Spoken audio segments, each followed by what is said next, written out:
The hum of a Boeing 777 at 38,000 feet is a sound of peaceful monotony, a lullaby in a pressurized cabin. But on Global Wings Flight 815 from Dallas to London, that peace was about to be shattered. This wasn't a story about turbulence or engine trouble.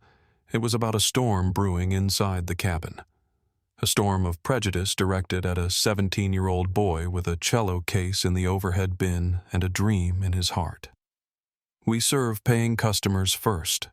The words sliced through the pressurized cabin of Atlantic Airways Flight 723 like a blade dropping into a sudden pocket of silence. Several passengers looked up from their screens, startled by the sharp tone. The black teenager in seat 24A froze cup holder still extended hand suspended in midair as senior flight attendant Veronica Whitfield deliberately pushed her beverage cart forward without serving him. The Boeing 787 cruised at 37,000 feet above the Atlantic Ocean, 7 hours still remaining on its journey from Atlanta to Paris. But in exactly 42 minutes, First Officer Nathan Reynolds would step out of that cockpit door, and the trajectory of everyone involved would change as irrevocably as if the aircraft itself had suddenly altered course. Before we dive deeper into what happens next, where are you watching from? Drop your city in the comments below. If this story resonates with you, please hit that like button and subscribe to our channel. This isn't just another viral video. It's about that crucial moment when speaking up transforms from option to necessity. Elijah Thomas lowered his hand slowly, the familiar weight of invisibility settling across his shoulders. At 17, he'd developed an acute awareness of when to press an issue and when to retreat into stillness. This moment aboard an international flight surrounded by strangers clearly called for the latter. His long fingers returned to tracing the edges of his phone where Bach's cello suite num. 1 was displayed the calluses on his fingertips, catching slightly against the screen protector. 6 years of daily practice had hardened his hands while refining his touch and irony his mother often noted with a mixture of pride and melancholy. "Your hands tell your story," she'd say, holding them in her own nurse's palms, roughened by hospital-grade sanitizer and long shifts. "Remember that when you play." Elijah wore dark jeans and a simple navy button-down clothes Denise Thomas had carefully selected for the journey, professional enough for the conservatoire, but comfortable for the 8-hour flight. His mother had worked double shifts for 6 months to afford this ticket, coming home at dawn, bone-tired, sometimes still in her scrubs as she collapsed on the couch. His father had walked out when Elijah was 4, leaving behind only a collection of jazz records and a vague promise to be in touch. That same week, Elijah had first heard a cello during an elementary school assembly. The instrument's voice, deep resonant, capable of both melancholy and joy, had filled a space inside him he hadn't known was empty. When he'd told his mother he wanted to learn, she'd taken on her first extra shift. "Music found you when you needed it most," she'd explained years later. "That's not coincidence. That's purpose." His dark locks were neatly tied back with a simple band revealing features that carried an intensity beyond his years. Not from hardship, though he'd known his share, but from the focused discipline required to master an instrument that demanded both technical precision and emotional truth. This flight wasn't just transportation. It was the threshold to possibility, a prestigious audition at the Conservatoire de Paris that could change everything. The International Youth Scholarship would mean full tuition housing and a stipend for 4 years. It would mean his mother could finally reduce her punishing schedule, maybe even return to school herself, as she'd always dreamed. The cello itself, a restored instrument his high school orchestra teacher had helped him acquire through a music foundation, Grant was securely stowed in the climate-controlled closet at the front of the cabin. Watching it disappear in its reinforced flight case had made his heart race with anxiety until the gate agent Gabriela Rodriguez had stepped in. She'd noticed his expression and paused, hand on the case. "This is your voice, isn't it?" she'd asked softly, understanding in her eyes. "I played violin through college. Nothing this serious, but I get it." She'd made a special note in the system and personally walked him to pre-boarding. "We'll guard it like a Stradivarius," she'd promised. Now, as the cabin air grew increasingly dry, Elijah fought the urge to ask again for something to drink. His throat tightened, not just from dehydration, but from the familiar tightness that came with being erased. He'd felt it when security followed him through the music store but ignored the white teenagers pocketing guitar picks. He'd felt it when a competition judge had questioned whether he'd really prepared his piece without help. He closed his eyes briefly, focusing instead on the complex fingering pattern of the Bach prelude. Tomorrow he would stand before the judging panel at one of the world's most prestigious music conservatories. Today's indignities were merely turbulence to be navigated uncomfortable but ultimately irrelevant to his destination. Veronica Whitfield moved the beverage cart with practiced efficiency, her body operating on the muscle memory built over 22 years of flight service. At 48, she knew every inch of the aircraft cabin like a surgeon knows an operating theater. Each space had its purpose, each interaction its protocol, each moment its proper sequence. Her Atlantic Airways uniform navy blazer with crisp white blouse and precisely knotted silk scarf was a second skin worn with the kind of meticulous attention that transformed clothing into armor. Not a thread loose, not a wrinkle visible, her blonde bob shaped with military precision makeup, applied with surgical accuracy. The perfect flight attendant exactly as the airline's grooming standards pictured. What those standards didn't capture was the hardening that had occurred beneath the surface over 2 decades of service. The genuine smile of a young woman who had once dreamed of seeing the world had calcified into a professional mask activated by muscle reflex rather than authentic warmth. The passengers didn't see the divorce finalized 6 months ago after 18 years of marriage. Her husband claiming emotional abandonment while conveniently forgetting the flight attendant's schedule had been part of their lives since day one. They didn't see the mortgage payments she could barely make on her current salary, or the promotion to purser she'd been passed over for 3 times despite her seniority. The most recent rejection still stung.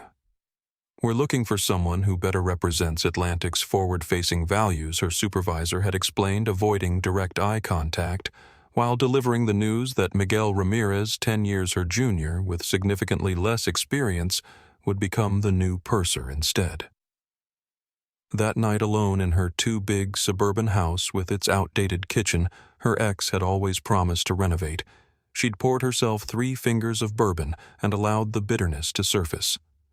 Forward-facing values, she'd muttered to the empty room. Right. Over time, Veronica's world had sorted itself into increasingly rigid categories. First class versus economy, compliant versus non-compliant, deserving versus undeserving. These divisions gave order to a life that increasingly felt beyond her control. They were efficient, predictable, safe. She would never acknowledge, not even in private moments of self-reflection, how often these categories aligned with deeper biases she'd absorbed from a childhood in a small rural community where diversity was theoretical rather than lived experience. She considered herself colorblind, yet somehow found herself scrutinizing certain passengers more closely, finding infractions where none existed, enforcing protocols selectively. As she prepared the galley for the first beverage service, she mentally cataloged the passengers in her section with practiced assessment. The businessman in 22C likely to request multiple alcoholic beverages, potential problem. The elderly couple in 23E and F would need extra time but were properly deferential. The teenager in 24A had looked at her with what she perceived as attitude during boarding headphones on taking up too much space. Potential disruption. "We've got a full flight today," Miguel commented as he organized juice containers beside her. At 34, his natural enthusiasm hadn't yet been ground down by years of service. His recent promotion hung unspoken between them. "Did you see the kid with the cello? Apparently, he's heading to some big audition in Paris. The gate agents were talking about it, some kind of prodigy." Veronica's lips tightened almost imperceptibly. "Wonderful," she replied, her tone perfectly neutral while her mind categorized special treatment already. "Expects exceptions to be made. Let's hope our prodigy keeps his special status in his seat and doesn't become a problem." Miguel gave her a quick sideways glance but said nothing. There was a careful calculation in his silence which conversations were worth having, which would only harden already formed opinions. Neither of them could have predicted that within hours this flight would become a case study in Atlantic Airways training materials, and Veronica Whitfield's name would feature prominently in everything flight attendants should never do. The massive Rolls-Royce engines created a cocoon of white noise as Flight 723 reached cruising altitude, the smooth transition from climb to level flight barely perceptible except to the most anxious travelers. The seatbelt sign chimed off, triggering the choreographed routine of a long-haul flight passengers, stretching retrieving items from bags, flight attendants beginning their service preparations. Elijah had boarded early heart-pounding as he watched ground crew handle his cello case. The reinforced flight case had cost nearly as much as the instrument itself, a protective shell designed to withstand temperature changes, pressure differentials, and the occasional careless baggage handler. 3 years of saving birthday money competition winnings and street performance tips had gone into that purchase. First time flying with your instrument, Gabriela Rodriguez had asked, noticing his white-knuckled grip on the boarding pass. First time flying at all, Elijah had admitted quietly. Her eyebrows had lifted in surprise. "And you're going all the way to Paris?" "For the Conservatoire audition." When he'd nodded, something in her expression had shifted from professional courtesy to genuine connection. "My brother played cello through college," she'd said. "Not nearly good enough for where you're heading, but I recognize that look, someone carrying their heartbeat in a case." The unexpected understanding had momentarily eased the knot of anxiety in his chest. Gabriela had personally walked him to the aircraft, speaking with the cabin crew about the special handling required. "This young man is our special guest today," she'd said, her voice carrying just enough authority to ensure he was treated with extra care. Now settled into 24A window seat.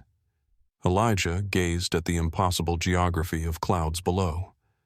The woman beside him in 24B, Isabel Garza, had a kind face framed by silver-streaked black hair, pulled back in a practical bun. Reading glasses hung from a beaded chain around her neck, and her hands, though showing signs of age, moved with elegant precision as she organized her travel items. "First flight?" she asked gently when she noticed his grip tighten during a minor patch of turbulence. "Is it that obvious?" Elijah asked, embarrassed. "Only to someone who used to white-knuckle it herself," Isabel replied with a warm smile. "I'm Isabel. Taught high school music for 38 years before retiring last spring. Now I'm treating myself to the European tour I promised myself back when I started teaching. I'm Elijah. I play cello," he said, then immediately felt foolish stating something so obvious. "Going to the Conservatoire auditions?" she asked, surprising him. When he nodded, she continued, "I recognized the Bach on your phone. Suite number 1, Prelude. I had a student play it for Allstate once. Powerful piece when performed with both technical skill and emotional honesty." Her casual expertise in his chosen field created an immediate connection. As they spoke about music theory and performance anxiety, Elijah felt his nervousness about the flight recede slightly. But as the beverage service began, he noticed Veronica Whitfield watching him during her preparations in the galley. Their eyes met briefly before she looked away. Her expression shifting in a subtle way he recognized immediately from years of similar encounters. It was the look of someone who had already decided who he was without knowing anything about him. A look that placed him firmly in the problem category before he'd said a single word. Elijah turned back to the window, focusing on the vast expanse of clouds.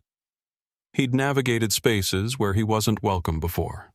This was just temporary turbulence on the path to somewhere that actually mattered. 1 hour into the flight, the rhythmic rumble of approaching service carts announced the beginning of beverage service. Elijah had retreated into his music headphones, creating a protective bubble of Bach's mathematical precision. His finger traced the complex patterns on his phone screen, mentally rehearsing the fingering positions that his body had committed to muscle memory through thousands of repetitions. In the prelude's flowing arpeggios, he found the calm center he needed before performances, a meditative state where technical demands and emotional expression balanced perfectly. Tomorrow's audition loomed in his mind, simultaneously terrifying and thrilling. Just 20 international applicants had been selected for in-person auditions. The YouTube recording he'd submitted had opened the door. Now he needed to prove it wasn't a fluke. A gentle tap on his arm broke his concentration.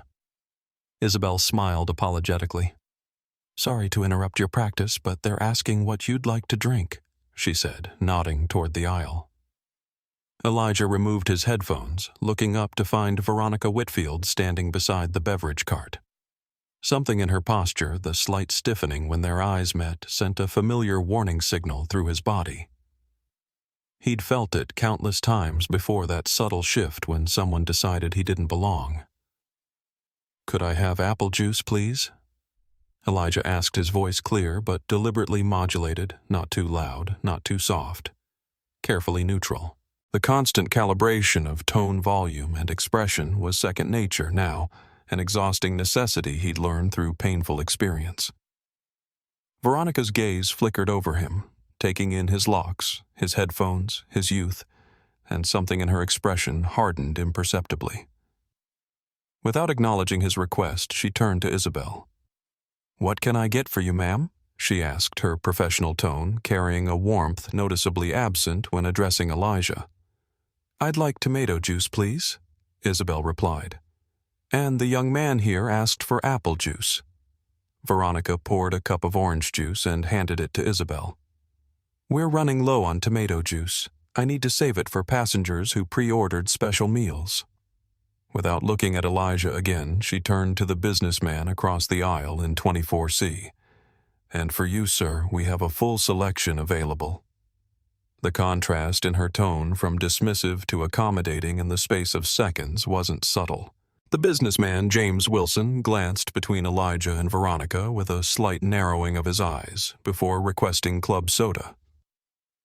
Elijah remained perfectly still, cup holder still extended, hand half raised as Veronica proceeded to serve the passengers in the row behind him, then pushed the cart forward.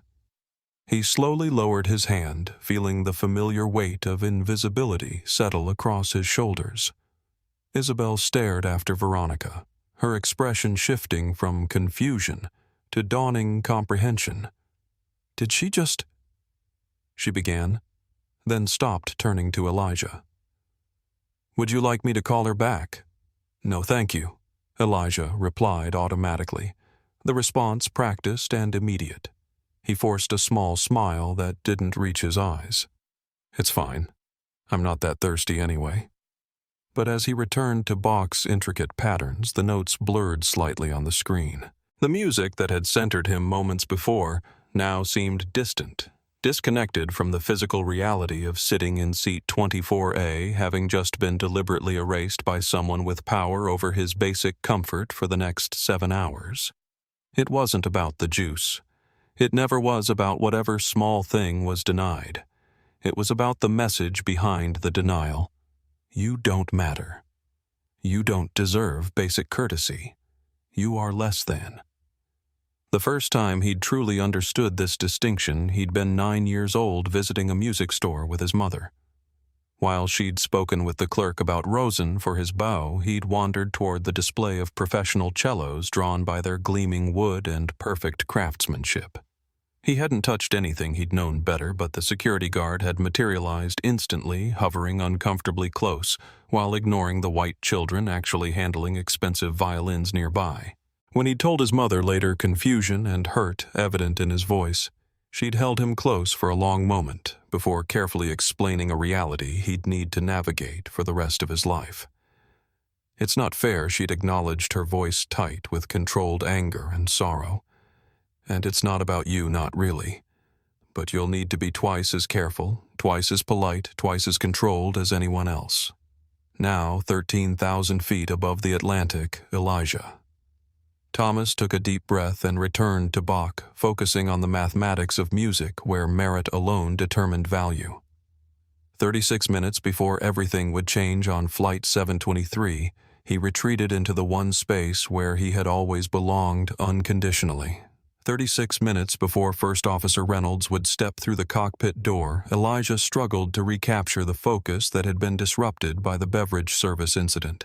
The familiar warning system in his mind, honed through years of similar encounters, had fully activated, placing him on high alert. Was he overthinking it? His mother always cautioned him about assuming malice, where carelessness might explain a situation. "Not everything is about race, baby," she'd say with the weary wisdom of someone who'd navigated these waters far longer than he had. Sometimes people are just having a bad day. And yet, the flight attendant had served everyone else in his vicinity. She'd offered the businessman across the aisle a full selection immediately after claiming they needed to save certain drinks. Her eyes had passed over him as if he were invisible, a technique he recognized from countless similar encounters. His body knew the truth before his mind fully processed it. His heartbeat had quickened slightly. His muscles tensed imperceptibly. His breathing became more deliberate, the physical manifestation of the mental calculus that ran constantly in situations like this. React risk being labeled aggressive, difficult threatening. Stay silent, accept the indignity, preserve peace, prioritize safety. It was never just about one incident. It was the accumulation of 1,000 small erasures over time. Like the 9th grade orchestra teacher who'd suggested he might be more comfortable with percussion instead of the cello he'd played since 4th grade. Or last year when the competition judge had asked with thinly veiled skepticism if he had additional help preparing his piece while white students received compliments on their natural talent. Elijah glanced around the cabin, businessmen working on laptops, families watching movies together, flight attendants moving efficiently through the aisles, all participating in the unspoken contract of air travel, the temporary community of strangers sharing space for a fixed duration. All except him, apparently. Veronica passed by his row again, responding promptly to a call button 3 rows ahead. Her eyes slid over him as if he occupied a different dimension present, but not quite worthy of acknowledgement. The deliberate nature of the exclusion was impossible to miss now. A memory surfaced: his mother sitting beside him on the porch steps after he'd been passed over for first chair, despite clearly outperforming the student who received the position.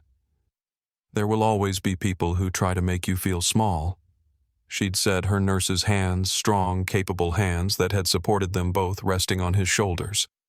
"The question is whether you let them succeed." He'd been 13 then, anger and hurt burning hot beneath his skin.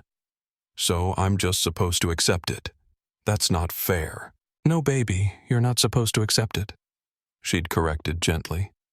"But you do have to choose your battles carefully.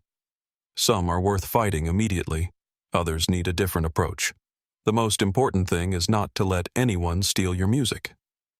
Now, as Veronica deliberately avoided his section again, Elijah turned up the volume on his headphones, forcing himself back into Bach's structured world. His fingers tapped the complex rhythm against his thigh, grounding himself in the music that had become both his voice and his sanctuary. His mother's wisdom echoed in his thoughts.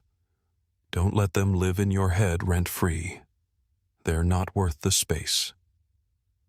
Still, as the plane continued eastward across the Atlantic, the cabin air felt increasingly cold against his skin, or perhaps it was just the chill of exclusion making itself physical. 3 hours into the flight, the cabin temperature dropped noticeably. Elijah could see his breath forming small clouds when he exhaled. Around him, passengers huddled deeper into their clothing, or gratefully accepted the blue blankets being distributed by Miguel Ramirez, who worked methodically from the front of the cabin toward the rear. Elijah watched Miguel's approach, noting his efficient but genuinely warm interactions with passengers.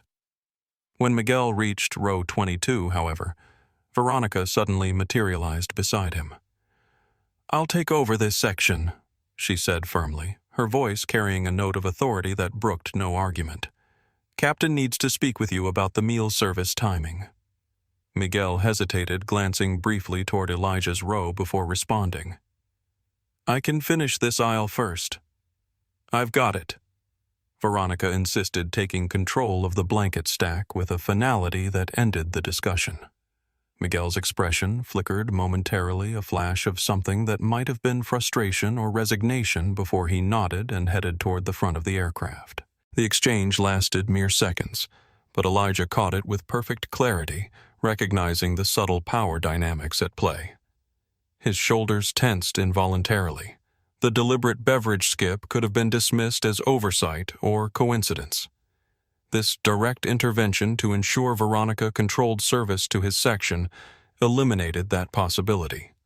She moved down the aisle with practiced efficiency, distributing blankets with a professional smile. The elderly couple in 23E and F received theirs with murmured thanks. The businessman in 23D got not only a blanket, but a brief friendly comment about the book he was reading. Then, without breaking stride or changing expression, Veronica walked directly past row 24, continuing to row 25 behind them. The deliberate nature of the exclusion was impossible to miss, not a harried oversight, but a calculated decision. Isabel straightened in her seat, her teacher's instinct for injustice immediately triggered. "Excuse me," she called, her voice carrying clearly despite its controlled volume. "You missed our row." Veronica turned her professional mask firmly in place. "So sorry. We're running low on blankets. I need to ensure there are enough for the entire cabin." As if to immediately contradict her statement, she turned and handed blankets to all passengers in row 25, even offering a second one to a woman who mentioned being particularly cold-natured. Isabel's eyes narrowed slightly, decades of classroom management evident in her posture.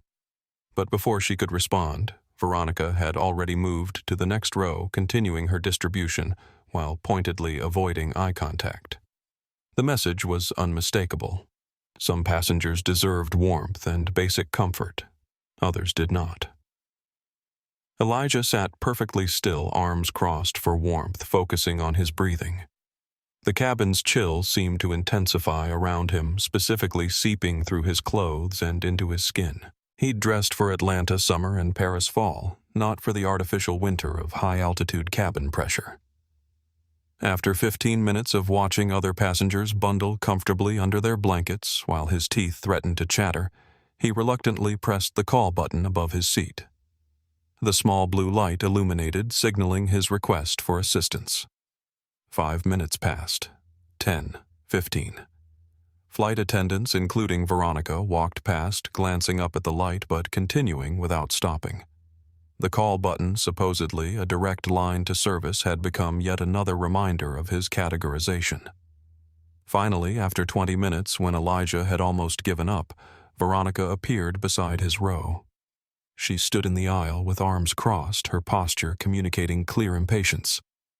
"Call buttons are for emergencies only," she said, her voice carrying an edge that made nearby passengers look up from their screens. "What seems to be the problem?" The emphasis on problem carried unmistakable subtext. Elijah felt eyes turning toward him, the sudden scrutiny of becoming visible only when framed as disruption. "I'm sorry to bother you," he said, his voice deliberately soft and respectful, the practiced tone of someone who had learned early that his emotions would be judged more harshly than others. "I was hoping to get a blanket. It's quite cold." Something flashed across Veronica's face. Irritation, perhaps, at being asked to acknowledge his basic needs, or frustration that he hadn't simply accepted his exclusion quietly. As I explained earlier, she replied with exaggerated patience. "Blankets are limited. If you needed one, you should have requested it when they were being distributed." Elijah felt heat rise to his face despite the cabin chill.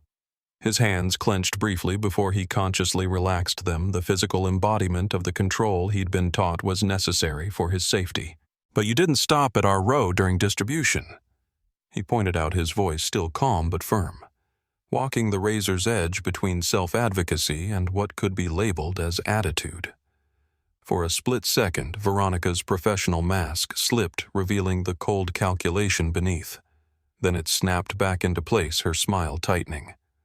"I can't be expected to keep track of every passenger who wants a blanket," she replied dismissively. "Those who speak up get served first. That's how it works." The subtext hung in the air between them. Know your place. Don't ask for what others receive automatically. Isabel shifted beside him, the movement deliberate and pointed. He shouldn't have to speak up for basic service that every other passenger received without asking, she said, her voice carrying the quiet authority of someone who had managed classrooms for decades.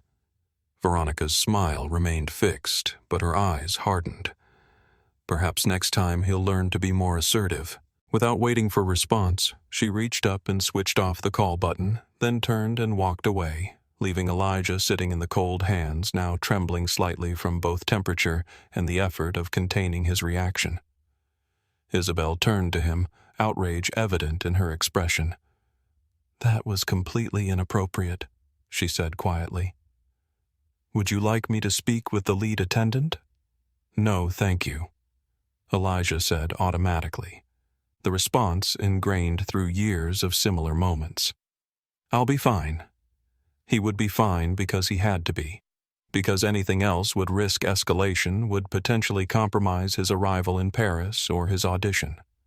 Every fiber in his body wanted to stand up to demand the same basic dignity afforded to everyone around him, to ask why he alone had been deemed unworthy of common courtesy. Instead, he sat perfectly still, the discipline that made him an exceptional cellist, now channeled into containing the complex mixture of anger, humiliation, and resignation that threatened to overwhelm him. This wasn't just about a blanket or a drink. It was about being treated as less than human, a familiar pain that never diminished no matter how often he experienced it.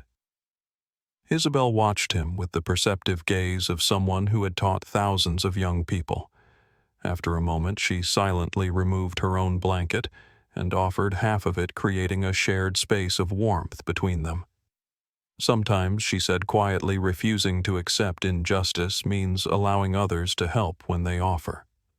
28 minutes before the confrontation that would transform Flight 723 into international news, Elijah Thomas accepted the small act of kindness from a stranger who recognized his humanity without qualification.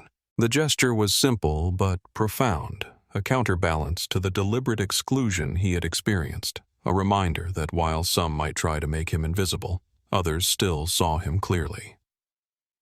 28 minutes before the confrontation that would change everything, the atmosphere in the cabin had shifted from individual discomfort to collective awareness. What had begun as isolated incidents noticed only by Elijah and Isabel had expanded to include a growing circle of observers. James Wilson, the 54-year-old businessman seated across the aisle in 24C, had abandoned all pretense of working on his quarterly reports. His tablet now displayed a blank note page with time-stamped entries, 1632. FA refused drink service to young man in 24A while serving everyone else, 17 to 15.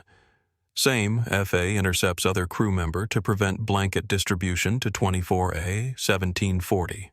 Call button ignored for 20+ minutes, 17 to 42. FA suggests passenger is not assertive enough when finally responding. Wilson, dressed in an expensive but understated gray suit, had traveled over 2 million miles with Atlantic Airways. The titanium frequent flyer card in his wallet granted him access to the highest echelons of customer service, a status he'd never particularly valued until witnessing its opposite playing out beside him. His jaw tightened each time Veronica deliberately bypassed Elijah, his fingers documenting each incident with growing indignation. Behind them, in row 25, 2 teenage girls, Sophia Martinez and Taylor Johnson, both 16, had begun recording discreetly on their phones, the devices partially concealed by travel pillows. "I can't believe this is happening," Sophia whispered, angling her camera carefully between the seats. "She's literally pretending he doesn't exist." My dad's a civil rights attorney, Taylor replied, keeping her voice low. He always says document everything. This is textbook discrimination. Should we say something? Sophia asked, uncertain despite her outrage. Let's wait, Taylor advised. If we speak up now, she might just deny it. Better to have more evidence first. Across the aisle in 25D, an older man who had been sleeping since takeoff was now fully awake, watching the interaction with narrowed eyes. He caught Wilson's gaze, giving a small nod of acknowledgement, another witness cataloging the pattern of behavior. Most telling was Miguel Ramirez's reaction when he returned from the cockpit. Standing in the galley, he engaged in a hushed conversation with another flight attendant, Diane Powell, a 20-year veteran with tight silver curls and a no-nonsense demeanor. Their body language. Miguel's frustrated gestures, Diane's concerned frown suggested this wasn't the first time they'd had this discussion. I'm telling you, she's deliberately skipping him, Miguel said, keeping his voice barely audible over the engine noise. It's the third time I've seen her do this on flights with young black passengers. Last month it was that medical student heading to London. Diane's shoulders slumped slightly. I've noticed it before too, she admitted, glancing toward the cabin. She's careful though, always has some plausible explanation ready. So, what do we do? Miguel pressed. Follow procedure, Diane replied, though her expression suggested limited faith in the process. Document report to the purser, let HR handle it. You know HR will just file it away like the last two complaints, Miguel countered. Then what do you suggest? Diane asked, frustration evident in her tone. Before Miguel could answer, the galley phone rang. He answered, listened briefly, then turned back to Diane. First Officer Reynolds is coming out for a walkthrough in about 20 minutes, he reported. Says he wants to stretch his legs before the approach to European airspace. Something shifted in Diane's expression, a subtle spark of possibility. Reynolds has a reputation for paying attention. Maybe mention what's happening when he comes out. Meanwhile, in row 24, Elijah had retreated further into himself, his body language a study in careful containment. Years of similar experiences had taught him that his reaction would be scrutinized more harshly than the provocation. The slightest display of justified frustration would be labeled as aggression, weaponized to justify the treatment he was receiving. Isabel Garza watched him with growing concern, recognizing the emotional toll of maintaining such rigid self-control. Having taught for nearly 4 decades in a diverse school district, she had witnessed countless similar dynamics play out the exhausting vigilance required of students who knew they would be judged by different standards.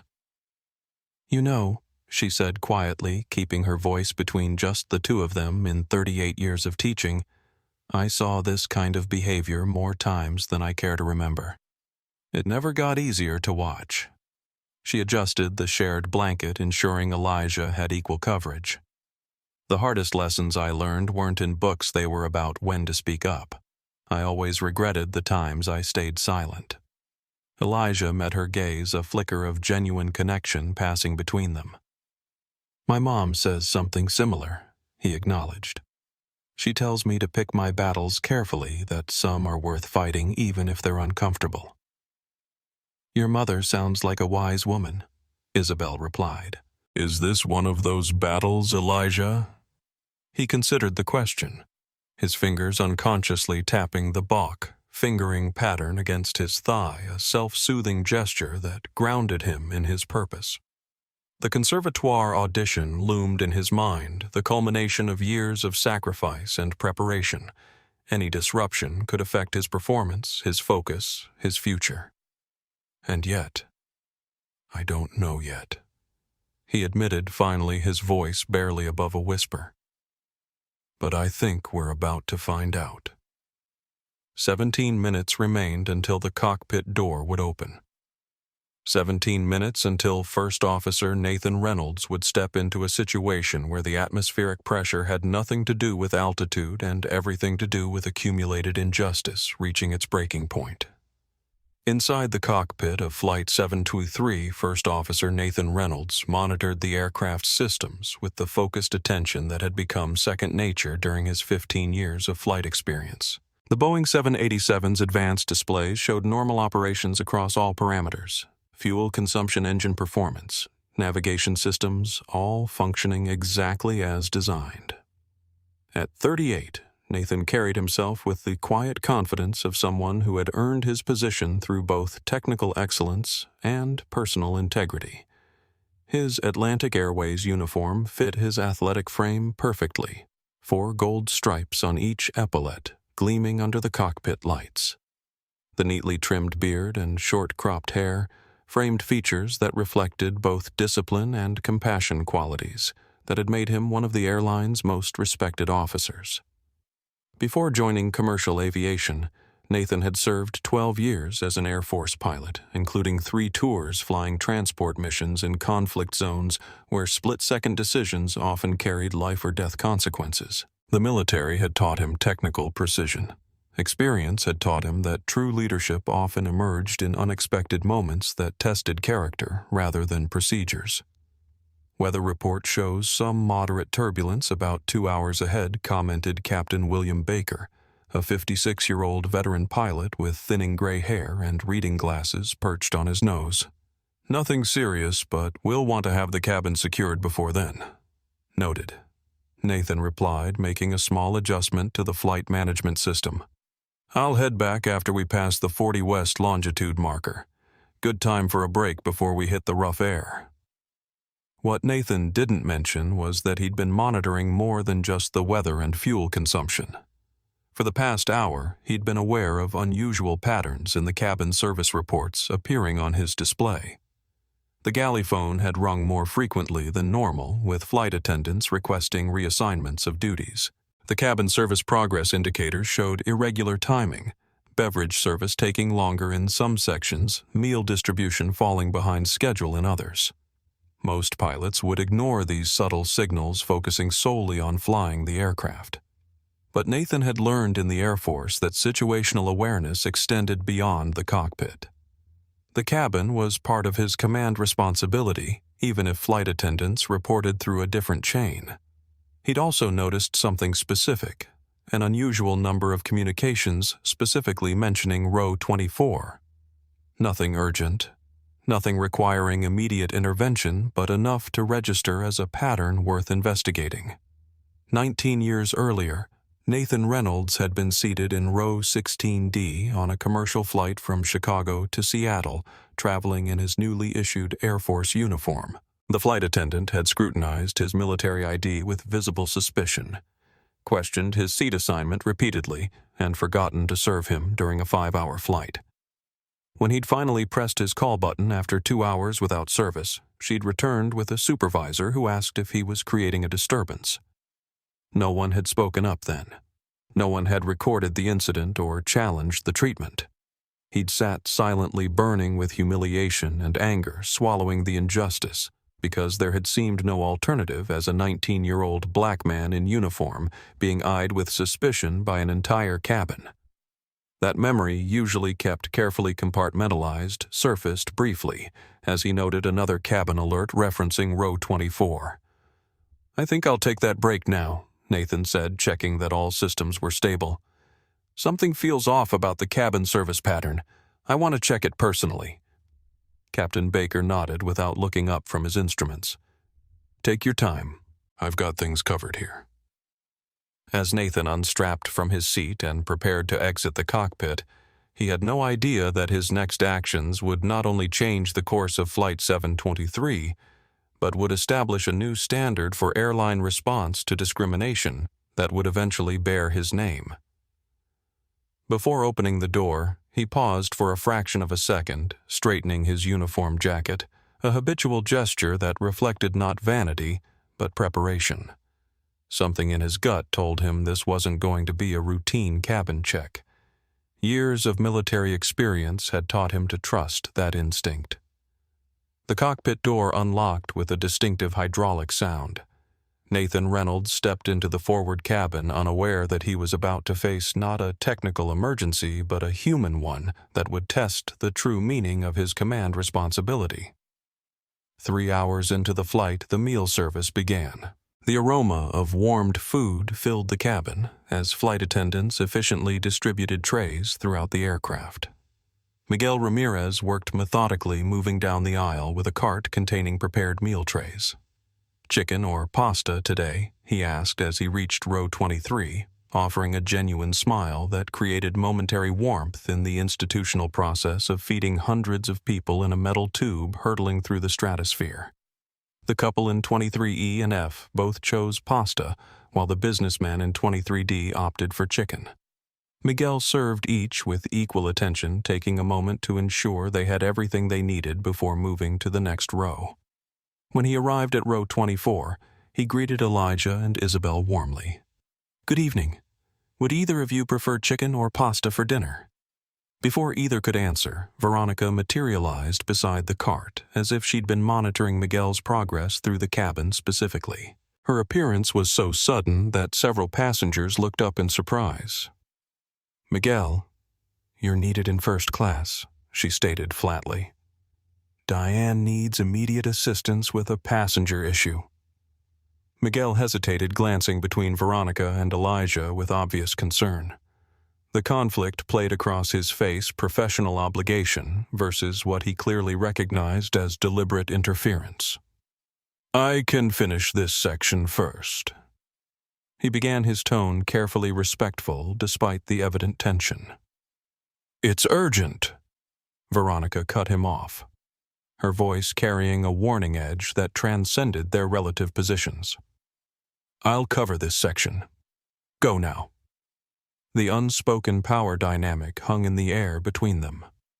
Though Miguel held the higher position as purser, challenging Veronica directly in front of passengers would create a scene exactly the kind of disruption she could later report as unprofessional conduct. With visible reluctance, Miguel nodded and headed toward the front of the aircraft, his shoulders tight with frustration. As soon as he was out of sight, Veronica's demeanor shifted subtly. The transformation was nearly imperceptible except to those who had been watching the pattern unfold. She efficiently served James Wilson in 24C. "Chicken or pasta, Sir Chicken, please," Wilson replied, his eyes never leaving her face, watching with analytical attention. She placed the tray on his table with practiced precision, then turned to Isabel. "Pasta, please."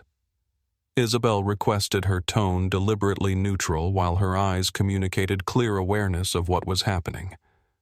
Veronica served Isabel's meal, then began to push the cart forward without acknowledging Elijah's existence. "Excuse me," Elijah said, his voice clear but carefully modulated, not too assertive, not too passive, walking the impossible tightrope of acceptable self-advocacy. "I haven't received my meal." Veronica paused, turning back with a look of practiced patience that didn't reach her eyes.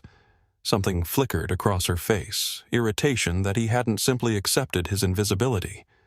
Special meals needed to be requested at least 24 hours before the flight, she stated flatly. "That would have been noted during your booking process." The statement was so disconnected from reality that several passengers looked up from their meals in confusion. "I don't need a special meal," Elijah explained, maintaining his composure despite the obvious absurdity of the situation. "Either option would be fine. As I've explained to other passengers," Veronica continued as if he hadn't spoken, "we prioritize those who follow proper procedures. I'll see if there are any extra meals after the main service is completed." Isabel set down her fork with a sharp clink against the plastic tray. Years of classroom management surfaced in her posture, the instantaneous shift from retiree to authority figure. "That's ridiculous," she stated firmly. "He wasn't asking for a special meal. You offered everyone else in this section a standard choice between chicken and pasta without any mention of pre-ordering." Veronica's smile remained fixed, but something hardened behind her eyes, the momentary exposure of the calculation beneath the professional veneer. "I'm simply following company policy, ma'am," she replied, the false pleasantness in her tone contrasting sharply with the coldness in her expression. "No, you're not," came a deep voice from across the aisle. James Wilson had set aside his tablet and now fully engaged. "I fly over 150,000 miles with Atlantic Airways annually. That is absolutely not company policy." The confrontation had escalated beyond the expected script.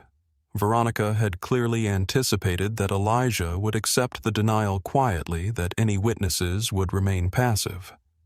Now faced with direct challenges from multiple passengers, her composure slipped momentarily. "Sir, I assure you I'd like to speak with the lead flight attendant."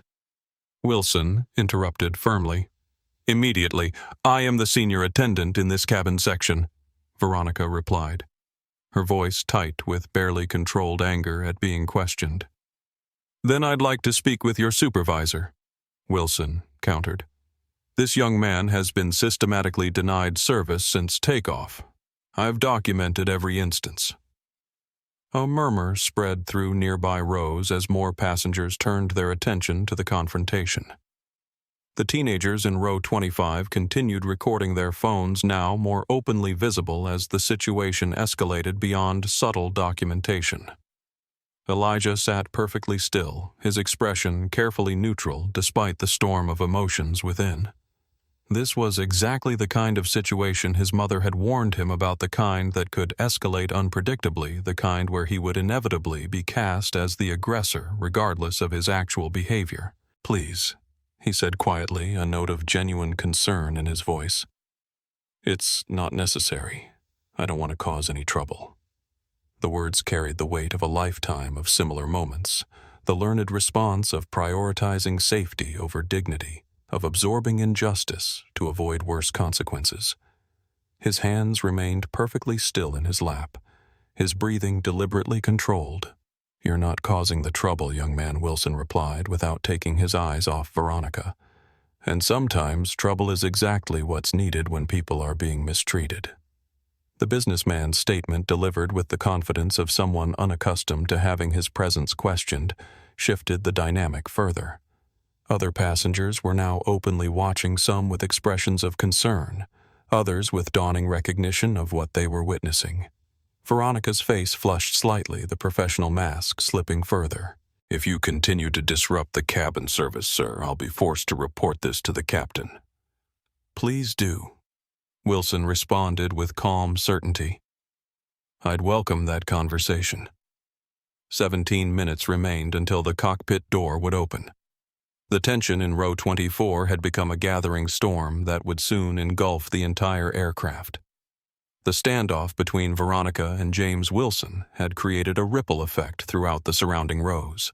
Like witnesses to a slow-motion collision, passengers who had been absorbed in their own travel routines now found themselves drawn into the unfolding drama. Headphones were removed. Movies paused, conversations suspended as attention gravitated toward row 24. Isabel Garza had abandoned any pretense of eating her meal. The retired teacher sat with perfect posture, her gaze fixed on Veronica with the kind of penetrating disappointment that had made generations of students confess to undone homework. "I've spent my career watching young people being treated unfairly," she said, her voice carrying clearly despite its measured tone. "When I retired last year, I promised myself I wouldn't remain silent anymore when I witnessed injustice. This is textbook discriminatory behavior." The directness of her accusation hung in the air. Veronica's expression flickered a momentary crack in her professional facade, revealing something raw and defensive underneath. Behind them, Sofia Martinez leaned forward slightly between the seats. "We've been recording since the blanket incident," she informed Elijah quietly.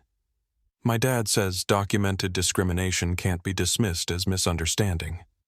Her friend Taylor nodded in agreement. "We've got everything: the drink service, the call button, the meal. It's all on video." Elijah tensed at this information. While part of him felt validated by the documentation, another part recognized the complication it created. The last thing he wanted was to become the center of a viral incident before his audition. "I appreciate you recording it," he said carefully, but I'm just trying to get to Paris for my audition without problems." Sophia's expression softened with understanding. "Of course. It's your experience, your choice. We'll keep it private unless you say otherwise." Across the aisle, James Wilson had taken out his phone and was typing with deliberate precision. His expensive watch caught the cabin light as his fingers moved efficiently across the screen. "Atlantic Airways customer service should be receiving my detailed account of these events. Momentarily," he announced, pressing send with emphasis. "I've copied their executive relations department as well, given the nature of what's occurring." The businessman's confidence in demanding accountability, his implicit assumption that systems would respond to his complaints, highlighted the privilege of credibility that Elijah himself might not have been afforded. Several rows ahead, Miguel Ramirez had returned from first class, his expression troubled as he observed the situation from the galley. He conferred briefly with Diane Powell, their concerned glances toward Elijah not going unnoticed. "This isn't right," Miguel muttered, frustration evident in his tone. "I should do something now." "Wait," Diane cautioned, checking her watch. "First Officer Reynolds will be out in less than 15 minutes. Better to have rank behind us." The most telling change was in the passengers who had previously been indifferent. An older gentleman in row 22, who had been sleeping since takeoff, was now fully awake, watching the interaction with narrowed eyes. A woman in row 26 had abandoned her book and was leaning into the aisle to better observe. Two businessmen had paused their conversation to listen. A quiet fury had begun to build among the witnesses, the specific kind of anger that emerges when injustice occurs in plain sight with no immediate consequence. It wasn't just about one passenger being denied service anymore. It had transformed into a moral question that implicated everyone present. What happens when we witness something wrong and do nothing? Veronica seemed to sense the shift in the cabin's atmosphere. Her practiced smile had become brittle, her movements more rigid as she continued serving meals while pointedly ignoring Elijah. The performance of normalcy was cracking under the weight of collective scrutiny. "I'm just doing my job," she said to no one in particular, loud enough to be heard by those nearby. "Some passengers don't understand how air travel works." The comment hung in the air, its implication unmistakable to everyone listening. Several passengers exchanged glances, the silent communication of shared witness. Elijah's hands remained perfectly still in his lap, his focus apparently on the dark window beside him. But those closest could see the tension in his shoulders, the careful regulation of his breathing, the physical manifestation of a young man who had learned that his justified emotions would be weaponized against him if expressed. His mind flashed to his mother's voice during their last phone call before he boarded. "Remember why you're doing this, baby," she'd said. "Keep your eyes on Paris, on that audition. Everything else is just noise." But as the collective awareness in the cabin grew, as more eyes turned toward his row with expressions ranging from concern to outrage, Elijah felt the weight of a different kind of responsibility. This wasn't just about him anymore. It had become about something larger, about what happens when discrimination is either challenged or allowed to continue unchecked. 12 minutes remained until the cockpit door would open. 12 minutes until First Officer Nathan Reynolds would step into a cabin where the atmosphere had become as pressurized as the air system itself, a space where something had to give. The meal service had technically concluded, though Elijah's tray table remained conspicuously empty. As other passengers finished eating, the distinctive sounds of cutlery against plastic and idle conversation created a backdrop of normalcy that only highlighted the abnormal treatment of the young cellist. Thirst had become an increasingly pressing concern for Elijah. The dry cabin air combined with the stress of the situation had left his throat painfully parched, a genuine problem for someone whose audition tomorrow would require perfect breath control for sustained phrasing. After careful deliberation, weighing risk against necessity, he made a decision. When Veronica passed by collecting trash from nearby rows, he spoke up. "Excuse me," Elijah said, his voice respectful but clear. "Could I please have some water?" The simplicity of the request, the most basic of human needs delivered without confrontation or demand, created a moment of perfect clarity. Here was a test of basic humanity. Would a cup of water be deemed excessive? Veronica paused, turning toward him with a look of exaggerated patience. "I'll be serving beverages after I've finished collecting trays," she replied flatly. Without waiting for response, she continued down the aisle, collecting trash from the rows behind while deliberately ignoring Elijah's empty tray table. 20 minutes later, beverages had been served to every row except Elijah's. The pattern had become so obvious that passengers were now openly exchanging glances each time Veronica deliberately bypassed him. When she passed by again, Elijah tried once more, his parched throat making his voice slightly raspy. "I'm sorry to bother you, but I still haven't received any water. Would it be possible to get some now?" Something in Veronica's expression changed, a hardening, a decision made. She stopped, turned fully toward Elijah, and spoke loud enough for several rows to hear. "You seem to expect special treatment," she said, her tone carrying an edge of condescension. On an aircraft, passengers who make constant demands and interrupt the crew's workflow are considered disruptive. The accusation hung in the air, its fundamental dishonesty exposed by the facts everyone nearby had witnessed. Elijah had made exactly 2 requests in over 4 hours of flight, both for basic services that had been provided automatically to other passengers. For the first time, Elijah's careful composure cracked slightly. His hands gripped the armrest's knuckles, whitening momentarily before he consciously relaxed them. Something flashed in his eyes, a flicker of the justified anger he'd been taught to suppress for his own safety. "I'm not being disruptive," he said, his voice quiet but carrying a new firmness. "I've asked for water. Just water. That's all." The simple truth of this statement, delivered without dramatics but with unmistakable dignity, created a palpable shift in the cabin. This wasn't a passenger making unreasonable demands. This was a young man stating irrefutable facts with remarkable restraint. "That is completely unacceptable," Isabel stated, no longer whispering. Her teacher's voice projected with practiced authority. "This young man has been nothing but polite while being systematically denied basic service. What you're doing has a name, and we all know what it is. I've been watching this happen for hours." James Wilson added, standing from his seat despite the fasten seatbelt sign. "It's the most blatant case of discriminatory treatment I've ever witnessed on an Atlantic Airways flight." Veronica's face flushed, deeply professional demeanor crumbling. "Sir, return to your seat immediately. You're the one being disruptive now." "No, you're the one creating a disruption," came another voice, Sophia Martinez, from the row behind. "We've recorded everything since the beverage service. You've skipped him for drinks, blankets, and food while serving everyone else." "I don't know what you think you've seen," Veronica replied, her voice rising slightly, "but this passenger has been demanding special attention since takeoff." "That's a lie," called out the businessman from row 22, who had been silent until now. "I've been watching too. He's barely spoken except to make the same basic requests as everyone else." The collective witness had become too widespread to dismiss. Veronica looked around at the growing number of passengers openly challenging her version of events, her professional mask completely shattered by the unexpected accountability.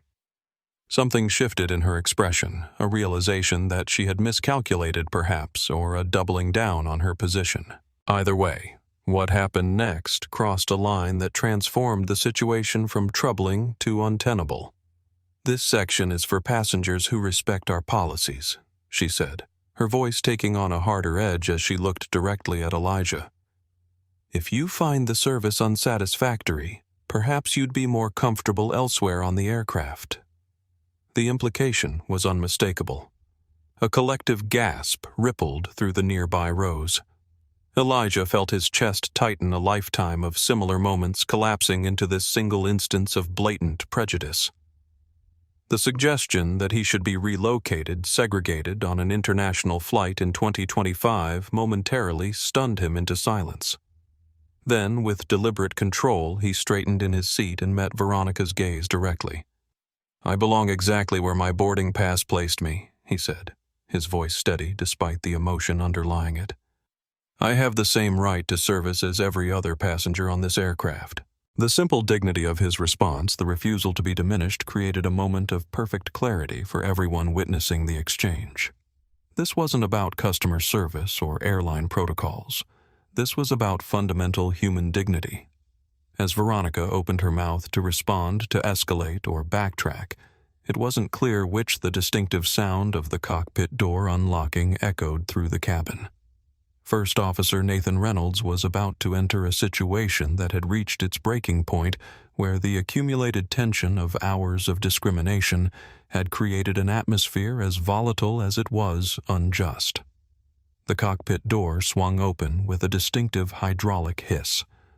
First Officer Nathan Reynolds stepped into the forward cabin, his tall frame and confident posture immediately drawing attention. The 4 gold stripes on his epaulets gleamed under the cabin light, symbols of authority that carried weight beyond mere decoration. Nathan had intended a routine walkthrough, stretching his legs, checking on cabin conditions, exchanging brief pleasantries with the crew. What he encountered instead was a cabin crackling with tension, passengers half risen from their seats, and all eyes focused on a confrontation midway down the aisle. He assessed the situation with the rapid situational awareness that had been drilled into him during military service. The focal point was clear: senior flight attendant Veronica Whitfield standing over a young black teenager surrounded by increasingly vocal passengers. As Nathan moved purposefully down the aisle, fragments of conversation reached him, painting a disturbing picture. "Refused him basic service for hours. We've been recording everything. Told him to move to another section." Nathan's expression remained professionally neutral, but a muscle tightened along his jaw. This wasn't just another customer service issue. This was something fundamentally different, and it was something painfully familiar. 20 years earlier, Nathan Reynolds had been that teenager, 19 years old, flying standby in uniform as a newly commissioned Air Force officer.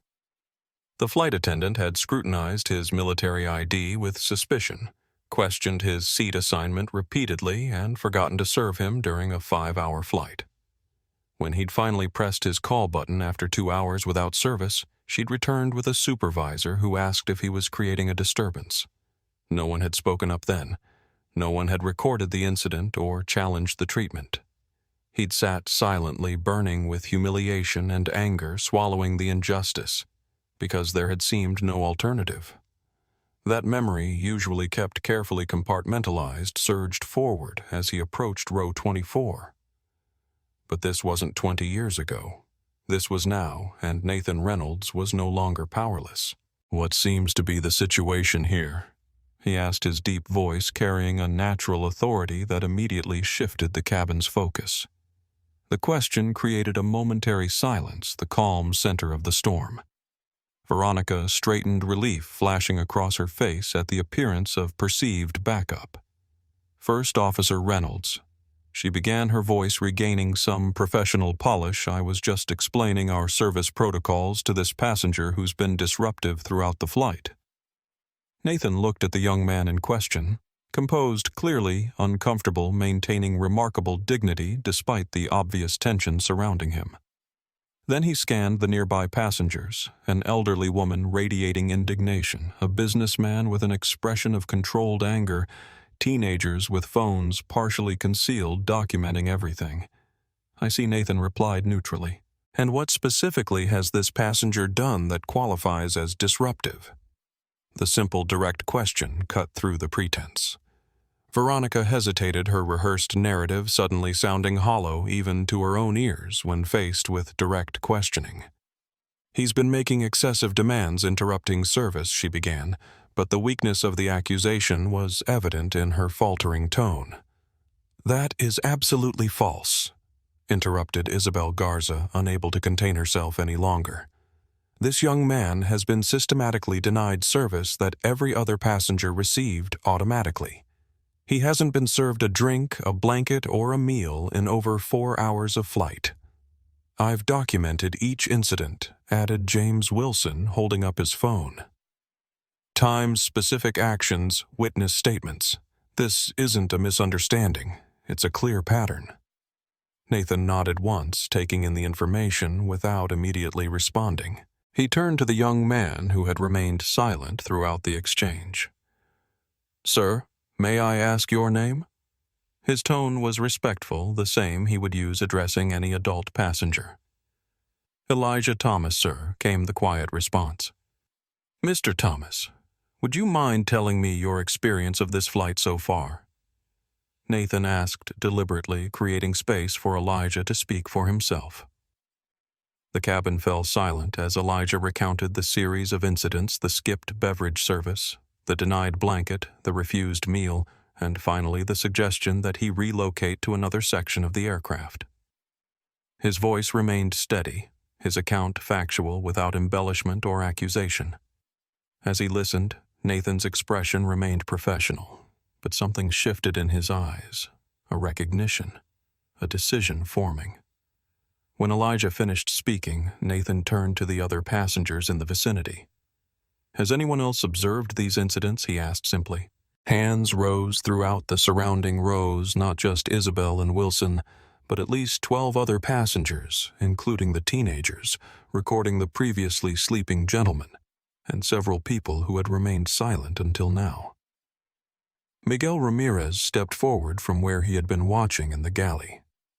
"First officer," he said, "I can confirm that Senior Flight Attendant Whitfield deliberately took over service in this section multiple times, specifically to prevent me from serving this passenger." Veronica's face drained of color. I was simply organizing workflow for efficiency." "I've heard enough," Nathan said quietly. The simple statement silenced the cabin more effectively than any announcement. It wasn't delivered with anger or drama, but with the quiet certainty of someone who recognized an irrefutable truth. Nathan turned to face Veronica directly, his voice low enough that only those in the immediate vicinity could hear. "Miss Whitfield, please proceed to the forward galley immediately. I'll join you momentarily." Then turning back to Elijah, Nathan made a decision that would later be studied in training programs across the industry as the gold standard for intervention against discrimination. He didn't just address the situation. He acknowledged the humanity of the person who had been wronged. "Mr. Thomas," he said, his voice carrying both authority and genuine regret on behalf of Atlantic Airways, "I want to apologize for what you've experienced today. What happened was unacceptable. I'll be addressing this immediately." The simple, direct acknowledgement delivered without qualification or evasion created a palpable shift in the atmosphere. The tension didn't disappear, but it transformed from the volatile energy of unaddressed injustice to something else, the beginning of accountability. As Nathan prepared to follow Veronica to the forward galley, he paused, turning back to Elijah with a question that recognized his agency rather than treating him as a passive recipient of either discrimination or intervention. "What would make the remainder of your flight better?" "Mr. Thomas, what can we do right now?" The question caught Elijah off guard, this unexpected invitation to define his own needs rather than have solutions imposed upon him. After a moment's consideration, he answered honestly. "I'd just like to be treated like everyone else," he said. "I have an important audition tomorrow in Paris, and I need to focus on that." Nathan nodded, understanding both what was said and what remained unspoken, the desire for dignity without becoming the center of a larger conflict. "I understand," he replied.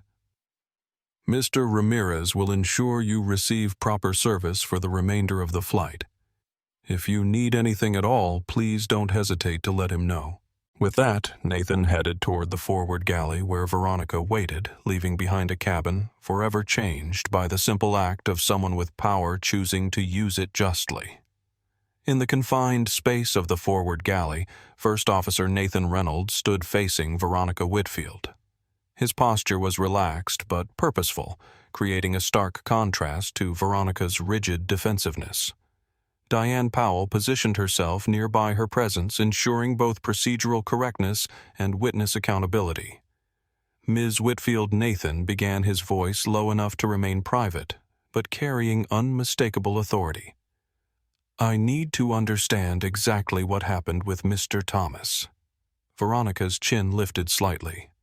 With all due respect, Sir, cabin service falls under flight attendant jurisdiction, not cockpit crew. Under normal circumstances, that's correct, Nathan acknowledged. But this situation transcends normal operational boundaries. Based on multiple consistent accounts, passenger welfare has been compromised, which brings it under my authority as a command officer. He kept his tone measured, neither accusatory nor emotional, creating space for Veronica to explain herself without feeling cornered. What's your account of the interactions with Mr. Thomas? Something flickered across Veronica's face. Calculation, perhaps, as she assessed how much the first officer knew versus what she could plausibly deny. The passenger had unrealistic service expectations. She began, her voice taking on a rehearsed quality. He was disruptive, demanding special attention. Specific examples? Nathan interrupted quietly. The direct question visibly rattled her. He interrupted the beverage service, complained about not receiving a blanket when supplies were limited, demanded meal options that weren't available. Ms. Whitfield. Nathan said, his voice remaining steady. I've spoken with multiple passengers and crew members who observed these interactions. Their accounts directly contradict yours. He paused, allowing the reality to settle. According to these witnesses, including your colleague, Mr. Ramirez, Mr. Thomas made only basic requests that were granted automatically to other passengers. The evidence suggests these denials were deliberate and targeted. The clinical precision of his assessment, delivered without accusation but with irrefutable clarity, penetrated Veronica's defenses more effectively than any emotional confrontation could have. You don't understand the pressures we're under, she said, her voice suddenly smaller, the professional mask slipping to reveal something more vulnerable underneath. Some passengers are never satisfied, always wanting exceptions. Intent doesn't matter here. Impact does, Nathan said simply. Whatever your reasons, the impact of your actions created a discriminatory environment. The statement hung in the air between them, its truth inescapable. What happens now? Veronica asked, an edge of fear entering her voice as professional consequences began to materialize in her mind. For the remainder of this flight, you're relieved of cabin service duties, Nathan informed her. You'll assist Ms. Powell with galley preparation, only no direct passenger interaction. He handed her a clipboard with an incident form. Document your account of events in detail. Upon landing, you'll be met by Atlantic Airways personnel for debriefing. As Veronica took the clipboard, her hands trembled slightly. This is my career, my livelihood. And that was a 17-year-old on his way to a life-changing audition, Nathan replied, not unkindly but firmly. Actions have consequences, Ms. Whitfield. The choice to discriminate was yours. The consequences of that choice are not negotiable. He turned to Diane. Please ensure Ms. Whitfield remains in the forward galley. I need to brief the captain and address the situation in the cabin. Back in the main cabin, Nathan approached Miguel Ramirez, who waited near row 24 with a water bottle and snack package. Mr. Ramirez, you'll be the primary attendant for this section for the remainder of the flight, Nathan instructed. Please ensure Mr. Thomas receives proper meal service immediately. Miguel nodded, relief evident in his expression. Already arranged, sir. We have an extra meal being heated now. Nathan then turned to address the passengers who had witnessed the confrontation. His approach was direct but reassuring. Ladies and gentlemen, I want to thank those who brought this situation to our attention. The matter is being addressed appropriately. Mr. Ramirez will be providing service to this section for the remainder of our journey. He didn't offer unnecessary details or make grand pronouncements. The simple acknowledgement and concrete action communicated more effectively than any speech could have. Approaching Elijah's row, Nathan noticed the teenager's posture had relaxed slightly, though wariness remained in his eyes, the learned caution of someone who had experienced promised interventions that never materialized. "Mr. Thomas, Mr. Ramirez will bring your meal shortly," Nathan said. "Is there anything else you need at this moment?" "No, sir." "Thank you," Elijah replied, the formality reflecting both respect and the careful self-preservation that had become second nature. Nathan recognized the response for what it was, not just gratitude but surprise at being treated with basic dignity after hours of its denial. It triggered another flash of memory from his own similar experiences, the disorienting feeling when mistreatment suddenly gave way to normal human consideration. "I apologize that the intervention didn't come sooner," Nathan said quietly, his words meant only for Elijah. No one should have to navigate what you experienced today, especially not alone. The simple acknowledgement, free of platitudes or performative outrage, created a moment of genuine connection between them. Elijah nodded, a flicker of recognition passing between them without needing elaboration. As Nathan returned to the cockpit to brief Captain Baker, the atmosphere in the cabin had transformed, not through grand gestures or dramatic confrontations, but through the simple application of accountability. The shift wasn't about celebration or triumph, but about restoration, the reinstatement of basic dignity that should never have been questioned in the first place. In the galley, Miguel prepared Elijah's meal with particular care, adding extra items to compensate for the long delay. Across the aisle, James Wilson made notes on his tablet, documenting the resolution with the same precision he had used to record the discrimination. Isabel Garza kept a protective eye on Elijah, her teacher's instinct to shield activated despite his demonstrated resilience. And throughout the surrounding rows, passengers returned to their movies and books with a different energy than before, the quiet satisfaction of having witnessed justice slowly but definitively begin to unfold at 37,000 feet. After ensuring the immediate situation was stabilized, First Officer Nathan Reynolds returned to the main cabin. The atmosphere had shifted from charged confrontation to watchful anticipation. Passengers observed him with respect tinged with curiosity about what would happen next. Nathan moved with purpose to the center of the cabin near Elijah's row. He didn't request the PA system or create unnecessary theater. Instead, he positioned himself where his voice could carry naturally to those in the surrounding rows, creating intimacy rather than spectacle. His posture reflected both authority and humility, a balance mastered through years of leadership experience that had taught him the most powerful apologies come not from defensiveness, but from genuine accountability. "Ladies and gentlemen," he began, his voice pitched to carry without seeming confrontational, "I want to address what has occurred on our flight today." The cabin quieted attention, focusing on the first officer's words. The simple acknowledgement that something significant had happened, rather than minimizing or ignoring it, already set his approach apart from typical corporate responses. "On behalf of Atlantic Airways, I want to offer our sincerest apology to Mr. Thomas." Nathan continued, turning to face Elijah directly. "The treatment you experienced today falls dramatically short of our standards as an airline. More importantly, it falls short of the basic respect every human being deserves." The direct acknowledgement, free of qualifications or deflections, sent a ripple through the cabin.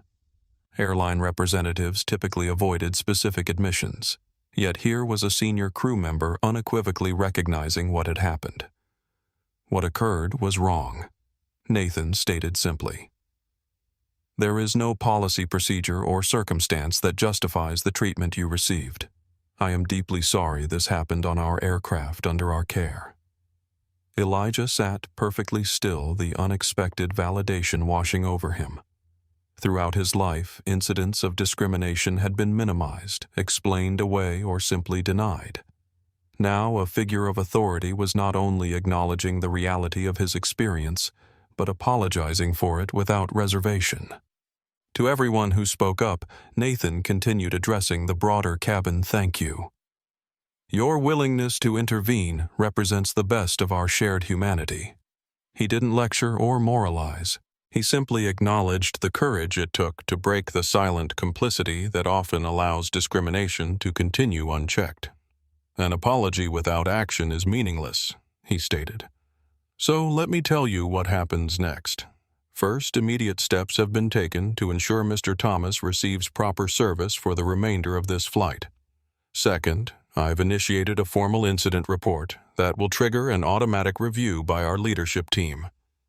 Nathan paused, his next words careful but unambiguous. Atlantic Airways does not tolerate discrimination. The behaviors witnessed today do not represent our values. We will address this comprehensively not just as an isolated incident, but as an opportunity to improve our training protocols and accountability systems. The simplicity and directness of his statement, free of corporate jargon or evasive language, carried more weight than elaborate promises could have. Mr. Thomas, he concluded, returning his focus to Elijah. I understand your priority is your audition tomorrow. Our team will ensure you have everything you need for the remainder of the flight. Upon landing, a customer care representative will meet you to ensure your arrival process goes smoothly.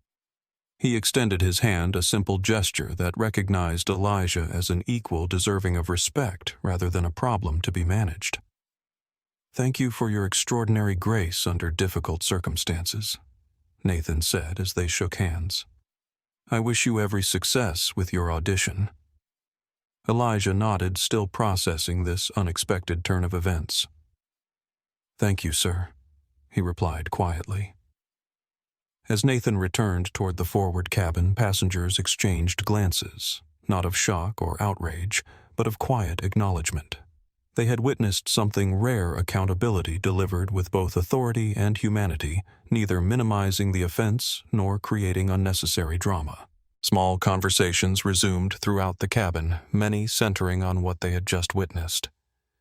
Phones continued recording, but now they captured images of Miguel attentively serving Elijah a hot meal, of Isabel smiling with relief, of a simple human dignity restored. The transformation wasn't loud or performative. It was quiet, methodical, and powerful, a demonstration that addressing injustice needn't be chaotic or confrontational to be effective. Sometimes the most profound change comes not from dramatic gestures, but from someone simply doing what should have been done all along. In the galley, Nathan prepared for his return to the cockpit, knowing the incident would have professional consequences for Veronica Whitfield and potentially broader implications for Atlantic Airways. But he also understood that the most important action had already been taken: the public acknowledgement that had validated Elijah's experience and signaled to every passenger that silence was not an acceptable response to injustice. In the cockpit of Flight 723, Nathan Reynolds briefed Captain William Baker on the situation that had unfolded in the cabin. He kept his report concise and factual, outlining the pattern of discriminatory behavior, the multiple witness accounts, and the action he had taken in removing Veronica Whitfield from passenger service. Baker listened intently, removing his reading glasses as Nathan detailed the severity of the incidents. His initial skepticism faded as Nathan described the multiple witnesses' video evidence and corroboration from other crew members. Christ, Baker muttered, rubbing the bridge of his nose. Legal's going to have a field day with this one. This isn't primarily a legal issue, sir, Nathan replied carefully. It's a human one. A 17-year-old was systematically denied service based on his race. That's not just a potential liability. It's wrong. Baker studied his first officer for a moment, then nodded. Something in Nathan's clear moral stance seemed to cut through the captain's initial concern about procedures and potential consequences. You've handled this well, Reynolds, he acknowledged. I'll support your decision in the official report. What do you need from me now? Your signature on the incident form, Nathan replied, and authorization for the customer care team to meet the aircraft in Paris. As Nathan returned to the cabin to check on the situation, he found the atmosphere had stabilized. Miguel Ramirez had personally ensured that Elijah received a hot meal, beverages, and extra snacks. The young cellist sat quietly, eating, his posture more relaxed, though still carrying the watchfulness of someone for whom safety could never be taken for granted. "How is everything?" Nathan asked, approaching row 24. "Much better, thank you." Elijah replied, a small, genuine smile briefly replacing his careful, neutral expression. "Mr. Ramirez has been very kind." Miguel, arranging items on his service cart nearby, nodded acknowledgement before moving to assist other passengers. The purser had taken on the section with evident dedication, not just serving Elijah, but ensuring his actions visibly reinforced that equal treatment was the expected standard. Isabel Garza reached across the armrest to briefly pat Elijah's hand. "I was telling Elijah about my former student who auditioned at Juilliard with the same Bach suite," she said. "Different conservatory, same jitters." "Are you a musician?" "First officer?" Elijah asked, seeming genuinely interested despite the turbulence of the past hours. "Piano, but very amateur," Nathan admitted with a slight smile. "Mostly jazz standards when I find time, which isn't often with my flight schedule." The brief exchange, normal everyday conversation about shared interests, carried more significance than might have been apparent to observers. It represented the restoration of ordinary human connection that discrimination deliberately severs. James Wilson approached from across the aisle, extending his business card to Nathan. The embossed card identified him not just as a business executive, but as a member of Atlantic Airways' executive board. First Officer Reynolds Wilson said quietly, "I want to thank you personally for your intervention. I'll ensure this incident receives appropriate attention at the highest levels." Nathan's surprise showed momentarily before his professional composure returned. "I appreciate that, sir, but I was simply doing what any responsible crew member should do. You and I both know that's not always what happens," Wilson replied with knowing gravity. "Your actions today set a standard that needs to become the norm, not the exception." In the forward galley, Veronica Whitfield sat rigidly completing her incident report under Diane Powell's supervision. The senior flight attendant's expression had moved through anger and defensiveness to something more complex, perhaps the first glimmers of recognition that her actions were indefensible by any standard.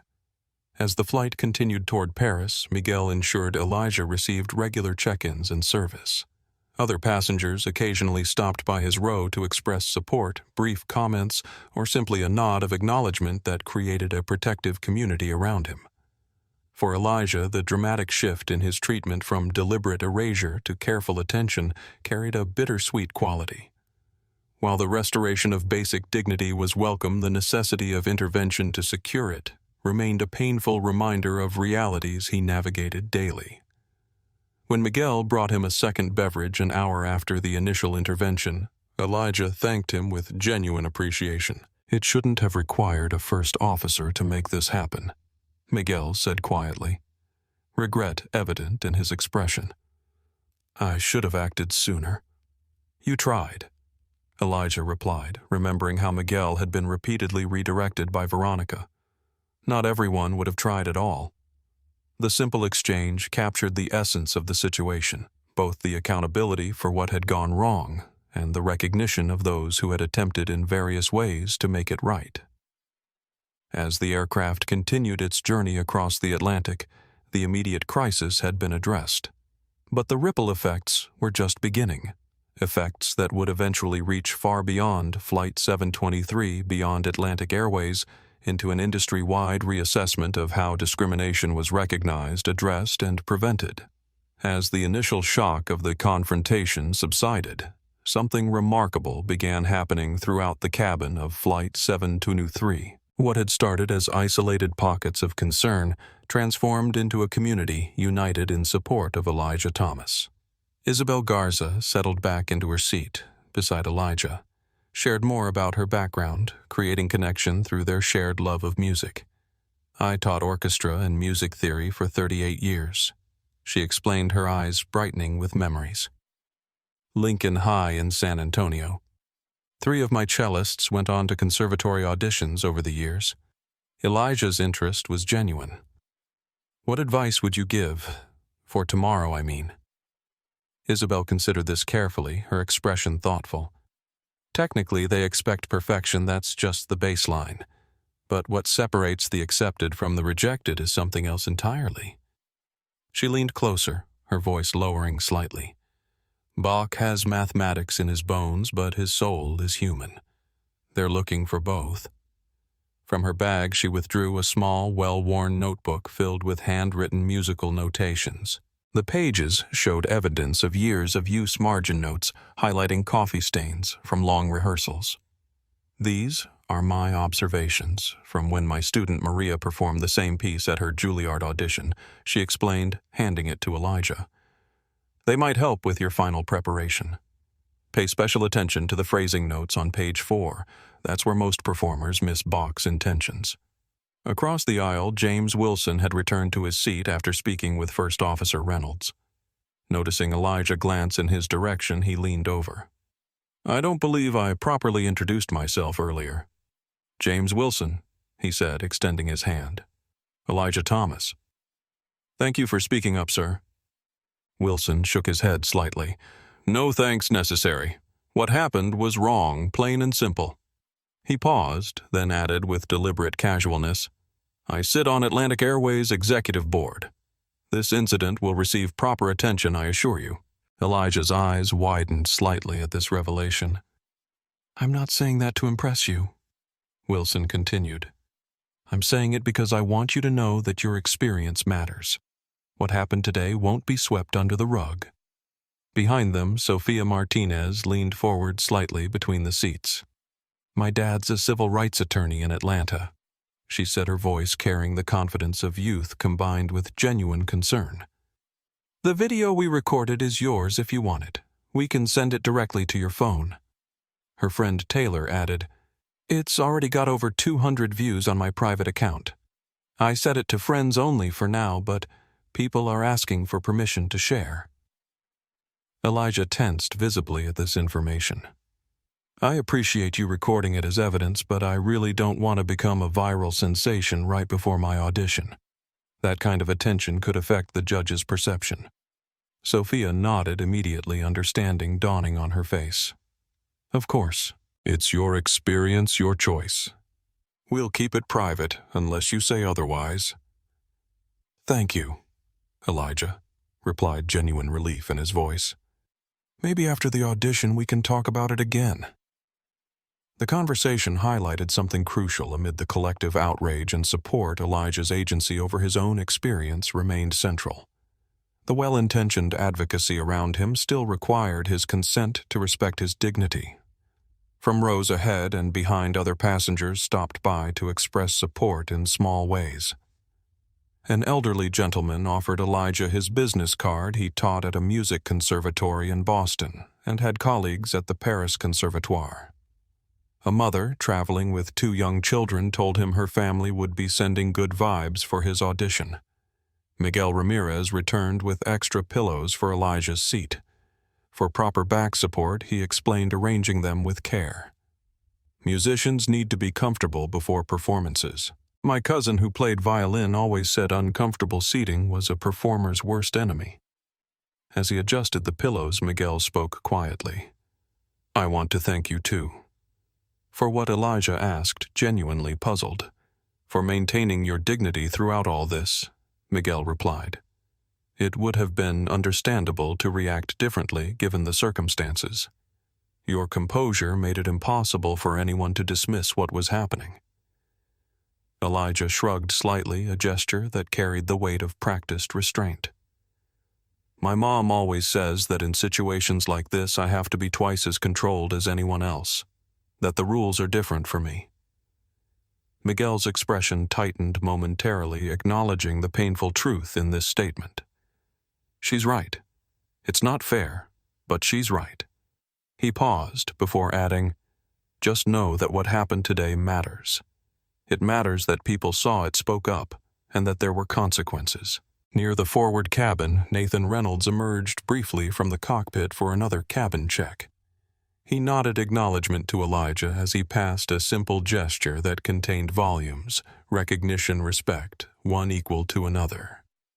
For the remainder of the flight, Elijah Thomas experienced something he hadn't anticipated when boarding in Atlanta, a community of support formed spontaneously from strangers united by a shared recognition of injustice and a collective refusal to remain silent. As the aircraft began its initial descent into Parisian airspace, Isabel leaned over with a gentle smile. "Whatever happens at that audition tomorrow," she said, her voice carrying the wisdom of decades spent nurturing young talent, "remember that you've already demonstrated extraordinary grace under pressure. Music isn't just about technical skill, it's about having something meaningful to express. After today, I'd say you have that in abundance." The simple truth of her observation resonated with Elijah in unexpected ways. Throughout his musical training, he had sometimes struggled to connect the technical perfection he could achieve with the emotional depth the music demanded. Today's experience processing intense emotions while maintaining external composure had created a new understanding of how to channel feeling through discipline rather than despite it. As the seatbelt sign illuminated for landing, Elijah realized that while the discrimination he had experienced was painfully familiar, the solidarity that followed was something new, a counterbalance that, while not erasing the injustice, perhaps offered a different lens through which to view humanity. The touchdown at Charles de Gaulle Airport came just after 7:30 a.m. local time, the massive aircraft settling onto the runway with a series of gentle bumps before taxiing toward Terminal 2E. As the seatbelt signs chimed off, passengers began the familiar routine of gathering belongings and forming the impatient queue in the aisles. For Elijah Thomas, however, the arrival process unfolded differently. Miguel Ramirez approached his row before the general deplaning began. "First Officer Reynolds has arranged priority deplaning for you," he explained. "An Atlantic Airways representative will meet you at the gate to assist with your cello and ground transportation." Isabel Garza squeezed Elijah's hand briefly. "Remember what I said about breathing," she reminded him with grandmotherly warmth. "For both Bach and life in general." She wrote her email address in the margin of the musical notation pages she had given him. "I expect a full report on the audition. No excuses." Across the aisle, James Wilson extended his business card. "My direct line is on the back," he said. "I come to Paris monthly for business. Call if you need anything at all during your stay." As Elijah gathered his belongings, the teenagers from the row behind Sophia and Taylor approached. "We've saved all the video footage to a private cloud folder," Sophia explained, showing him her phone screen with the access information. "It's your experience, your decision what happens with it." Taylor nodded in agreement. "Whatever you decide, we're with you. What happened wasn't okay, and you handled it with more maturity than most adults would have." First Officer Nathan Reynolds appeared at the front of the aircraft as the doors opened, personally overseeing the careful removal of Elijah's cello from the closet. He had changed from his uniform jacket to a more casual pilot sweater, symbolically stepping away from his official role into something more personal. "Mr. Thomas," he said, as Elijah approached the exit, "I wanted to ensure your instrument was properly handled." He gestured to where a ground crew member waited with the cello case on a special cart. "Thank you, Elijah," replied the simple phrase encompassing far more than gratitude for the instrument handling. Nathan seemed to understand the broader meaning.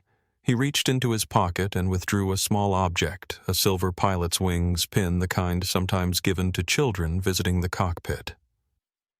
20 years ago, I was in a similar situation," he said quietly. No one spoke up then. No one intervened. He offered the pin to Elijah. "This reminded me why I became a pilot, to navigate difficult spaces with integrity. Maybe it can be a reminder that for every person who tries to clip your wings, there are others who recognize your right to soar." The gesture, simple but loaded with personal significance, created a moment of genuine connection between them. "Thank you, sir," Elijah said, accepting the pin with evident emotion. This means a lot." "Good luck with your audition," Nathan replied. Bach has rarely had a more worthy interpreter. In the terminal, Elijah was met by Caroline Dubois, a customer care representative who efficiently guided him through the arrival process. His cello was transferred to a specialized vehicle for transport to his accommodation, while Caroline handled his passport control and customs formalities through an expedited channel. First Officer Reynolds made special arrangements, she explained in lightly accented English. "We want to ensure your experience on the ground is much better than your experience in the air." Meanwhile, at another exit from the aircraft, Veronica Whitfield was met by 2 Atlantic Airways management representatives who escorted her to a private office. Her face was pale, her earlier defiance replaced by the dawning reality of her situation as she disappeared into the administrative section of the terminal.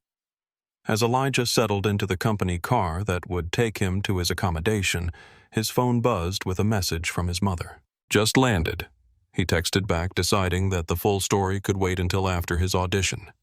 No need to worry her when she was already anxious about his performance. "Love you, baby. You've got this. Call me after," came her immediate reply, followed by a string of heart emojis.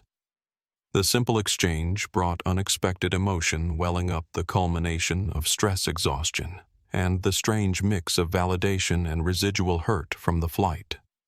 For the first time since boarding in Atlanta, Elijah allowed himself to feel everything he had carefully contained: the humiliation, the anger, the relief of intervention, the gratitude for unexpected allies. A single tear slid down his cheek as the car merged onto the A1 motorway toward central Paris. He wiped it away quickly, embarrassed even in privacy, then caught himself in the automatic response. Perhaps here alone in this moment he could allow himself to simply feel without judgment or consequence. Meanwhile, something unexpected was happening online. Despite Sophia and Taylor's promise to keep the video private, another passenger, a marketing executive with a substantial social media following, had posted his own recording of the confrontation and resolution. The clip captioned, "How to Handle Racism at 37,000 Feet, Atlantic Airways. First Officer shows." True leadership was gaining traction rapidly. By the time Elijah arrived at his small hotel in the 5th arrondissement, the video had been viewed 50,000 times.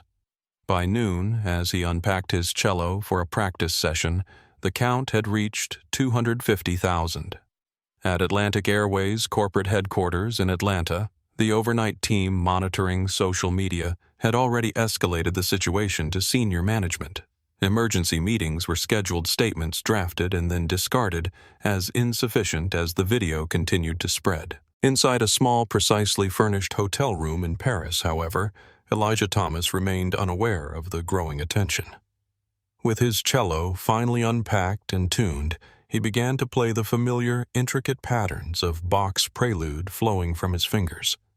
But something had changed in his interpretation.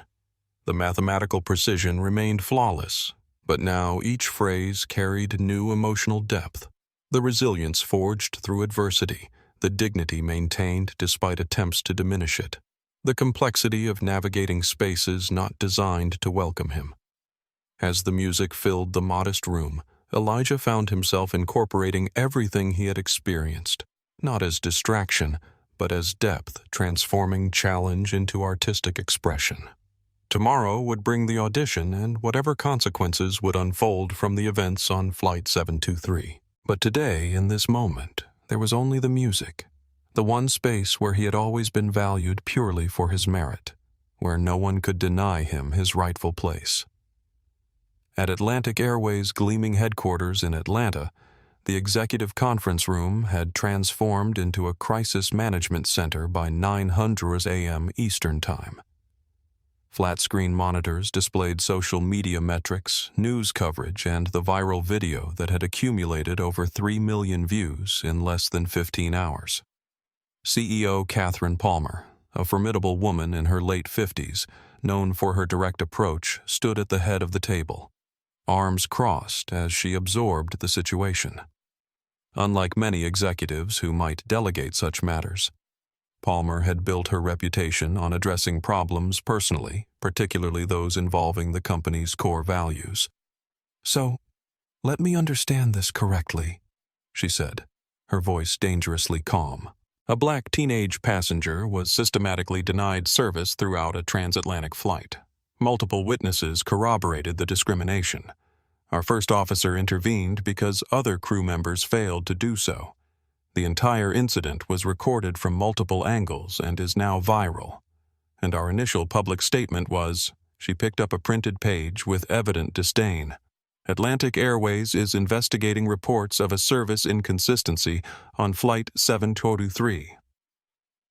The head of corporate communications winced visibly. We were trying to avoid escalating the situation before what Palmer interrupted her tone sharp. Before people noticed racial discrimination happened on our aircraft. That ship has sailed." She tossed the statement onto the table with evident disgust. "This isn't a service inconsistency. It's discrimination. Call it what it is." The room fell silent, executives exchanging uncomfortable glances. Palmer had always emphasized accountability, but her intensity in this moment surprised even longtime colleagues.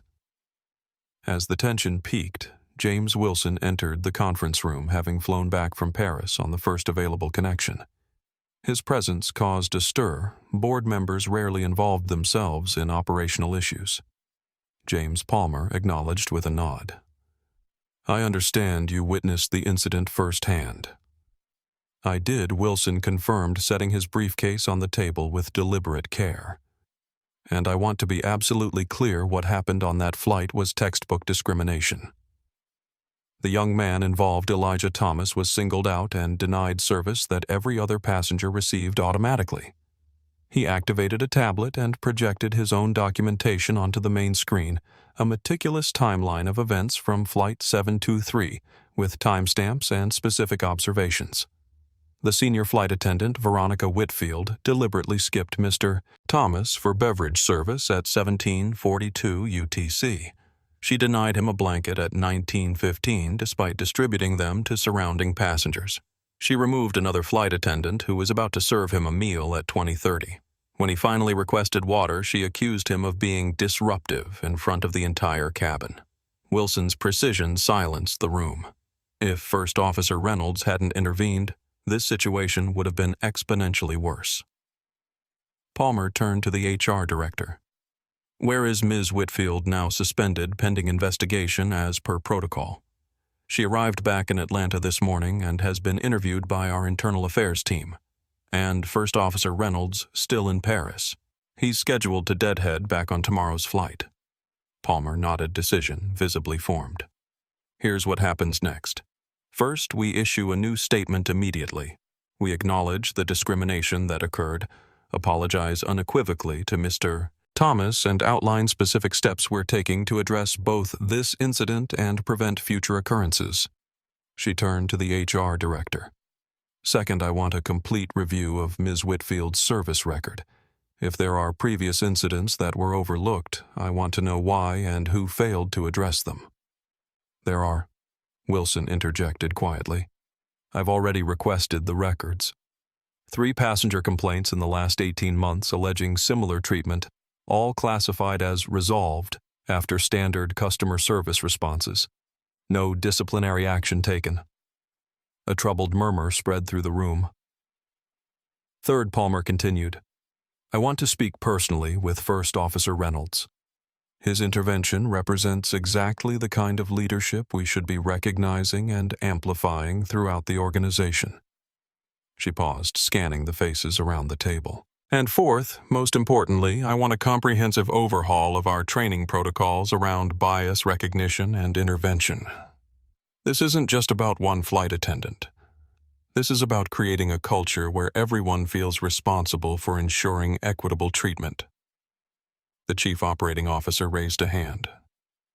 "Catherine, the financial implications of publicly acknowledging liability are nothing compared to the moral implications of not addressing discrimination." Palmer finished firmly. "Not to mention the long-term reputation damage if we try to minimize this." She gestured to the social media metrics displayed on the wall where Atlantic Airways' sentiment score was plummeting hourly. The public isn't stupid. They can see what happened. Our only path forward is to acknowledge it, address it seriously, and commit to genuine change. 4 hours later, Atlantic Airways released a new statement that made headlines across travel industry publications. Atlantic Airways acknowledges that a passenger on Flight 723 experienced discriminatory treatment that violates our fundamental values and commitment to equitable service. We apologize unreservedly to the passenger affected.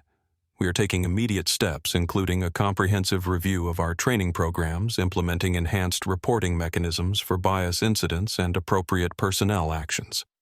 We commend First Officer Nathan Reynolds for his exemplary leadership in addressing this situation, which represents the standard to which all our team members should aspire.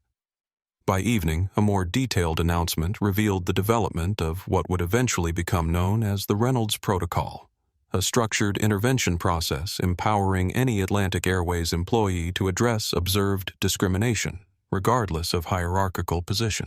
The protocol had 3 simple steps: recognize, identify behaviors that single out individuals based on perceived identity.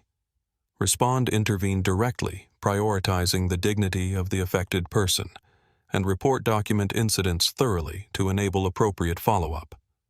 In Paris, preparing for his audition the following morning, Elijah Thomas remained largely unaware of these corporate machinations.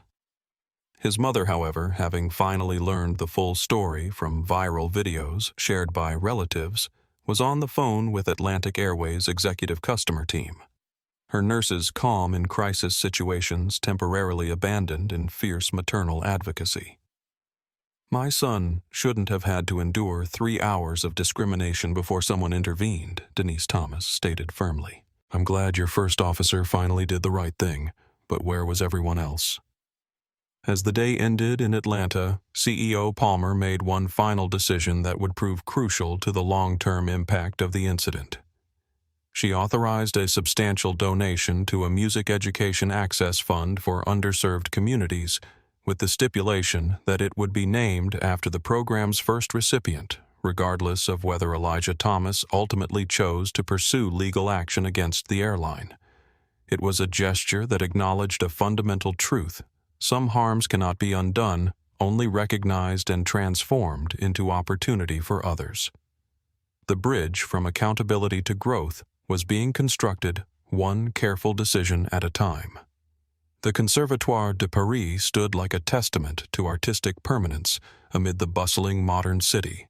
Its neoclassical facade a reminder that while politics, technologies, and social structures evolved, the pursuit of musical excellence remained timeless. Inside the historic building, 19 international applicants waited nervously in a high-ceilinged antechamber instrument cases of various sizes positioned carefully beside their owners. The room hummed with the quiet tension of concentrated talent young musicians from across the globe, each having survived multiple rounds of selection to reach this final audition. Elijah Thomas sat slightly apart from the others, eyes closed, fingers moving in silent rehearsal against his thigh. The complex fingering patterns of Bach's Prelude had become second nature through thousands of repetitions, but today they required conscious attention. The tumultuous events of Flight 723 had left him operating on minimal sleep, his usual pre-performance routine disrupted by circumstances beyond his control. He'd managed 3 hours of practice in his hotel room before forcing himself to rest. The old instrument, restored but nowhere near the caliber of what most applicants would be playing, responded to his touch with familiar warmth. Despite everything, the cello remained his anchor, the one constant that had never failed him. His phone, silenced but visible on his knee, displayed a steady stream of incoming messages. His mother's encouragement, Isabel Garza's technical reminders, unexpected well wishes from Miguel Ramirez, and several passengers from the flight. He had responded only to his mother, not yet ready to engage with the sudden community that had formed around him. A memory surfaced: his first recital at age 8, hands trembling slightly on the bow. His mother had knelt before him backstage, adjusting his too large jacket borrowed from a neighbor. "Remember, baby," she'd said, her eyes holding his with absolute conviction that music comes from somewhere deeper than fear. "Let it speak through you." Monsieur Thomas, a conservatory administrator, appeared at the doorway with a clipboard. "You will be next. Please prepare your instrument." Elijah nodded, rising with the careful grace of someone who had learned that his physical presence would always be scrutinized more closely than others. He removed his cello from its case, the familiar ritual of preparation centering him, checking the tuning, adjusting the end pin to the proper height, positioning the rosin-darkened bow in his right hand. Bach's Cello Suite No. 1 was one of the most performed pieces in the classical repertoire, a technically demanding work that revealed a musician's fundamental relationship with their instrument. Its apparent simplicity concealed profound complexity, making it both an obvious choice for auditions and a perilous one. Everyone on the judging panel would have heard it hundreds, perhaps thousands of times before. Standing out required something beyond mere technical precision. As he waited for his summons, Elijah's hand brushed against something in his pocket. The small silver wings pin that First Officer Reynolds had given him. The unexpected connection with that moment of humanity amid yesterday's dehumanization created a sudden clarity. "Monsieur Thomas." The administrator reappeared. "They are ready for you now." The audition room was smaller than Elijah had imagined, an intimate space with excellent acoustics. 3 judges seated behind a simple table, their expressions professionally neutral. The center judge, an elderly woman with silver hair pulled into a severe bun, nodded acknowledgement. "Elijah Thomas from Atlanta, United States," she stated in accented English. "You will perform Bach's Cello Suite No. 1 Prelude. You may begin when ready." Elijah positioned himself on the chair, adjusting his posture until the cello felt like a natural extension of his body. He closed his eyes briefly, centering himself in the moment. The events of the past 24 hours threatened to intrude, the accumulated tension, humiliation, vindication, and exhaustion all competing for space in his consciousness. Instead of pushing these feelings away, as he had been taught to do before performances, Elijah made an intuitive decision he would channel them directly into the music. Bach's mathematical precision would provide the structure. His own experience would provide the emotional depth. The first note resonated through the room, pure, perfectly pitched, alive with subtle vibrato. As his fingers found the familiar patterns, Elijah allowed himself to truly feel everything he had contained during Flight 723. Each phrase became a conversation about dignity maintained despite attempts to diminish it. The flowing arpeggios spoke of resilience, the harmonic shifts of perspective gained through adversity. His left hand moved with practiced precision, each finger finding its position on the fingerboard with millimeter accuracy. The bow in his right hand pulled across the strings with varying pressure, sometimes feather-light for the delicate passages, sometimes with greater weight for the resonant lower notes. The G string vibrated against his chest, the physical sensation of music creation connecting him to centuries of cellists who had interpreted these same notes. In the third passage, where many cellists struggled with the transition between positions, Elijah executed a perfect shift, his hand gliding up the neck of the cello, while maintaining the rhythmic integrity that made Bach's mathematics sing. The D minor section often played with technical correctness, but emotional flatness became in his hands a statement of controlled power, each note given its full value while contributing to the greater phrase. He wasn't just playing Bach, he was reinterpreting the composition through the lens of his lived experience, a 17-year-old black cellist from Atlanta, who had faced dismissal and erasure, yet maintained his fundamental humanity throughout. The judge's expressions shifted almost imperceptibly. The center judge lowered her pen, abandoning note-taking to simply listen. The youngest judge leaned forward slightly, attention intensifying. The third judge's eyes closed, head tilting as if to better absorb the nuances of interpretation. When the final note faded, the room held its silence for several seconds, that rare, precious moment when musical performance transcends technical evaluation and becomes genuine artistic communication. The center judge cleared her throat. "Thank you, Mr. Thomas. That was—" She paused, searching for the appropriate word, most illuminating. "Do you have any questions for the panel?" Elijah carefully lowered his bow. "No, madame. Thank you for the opportunity."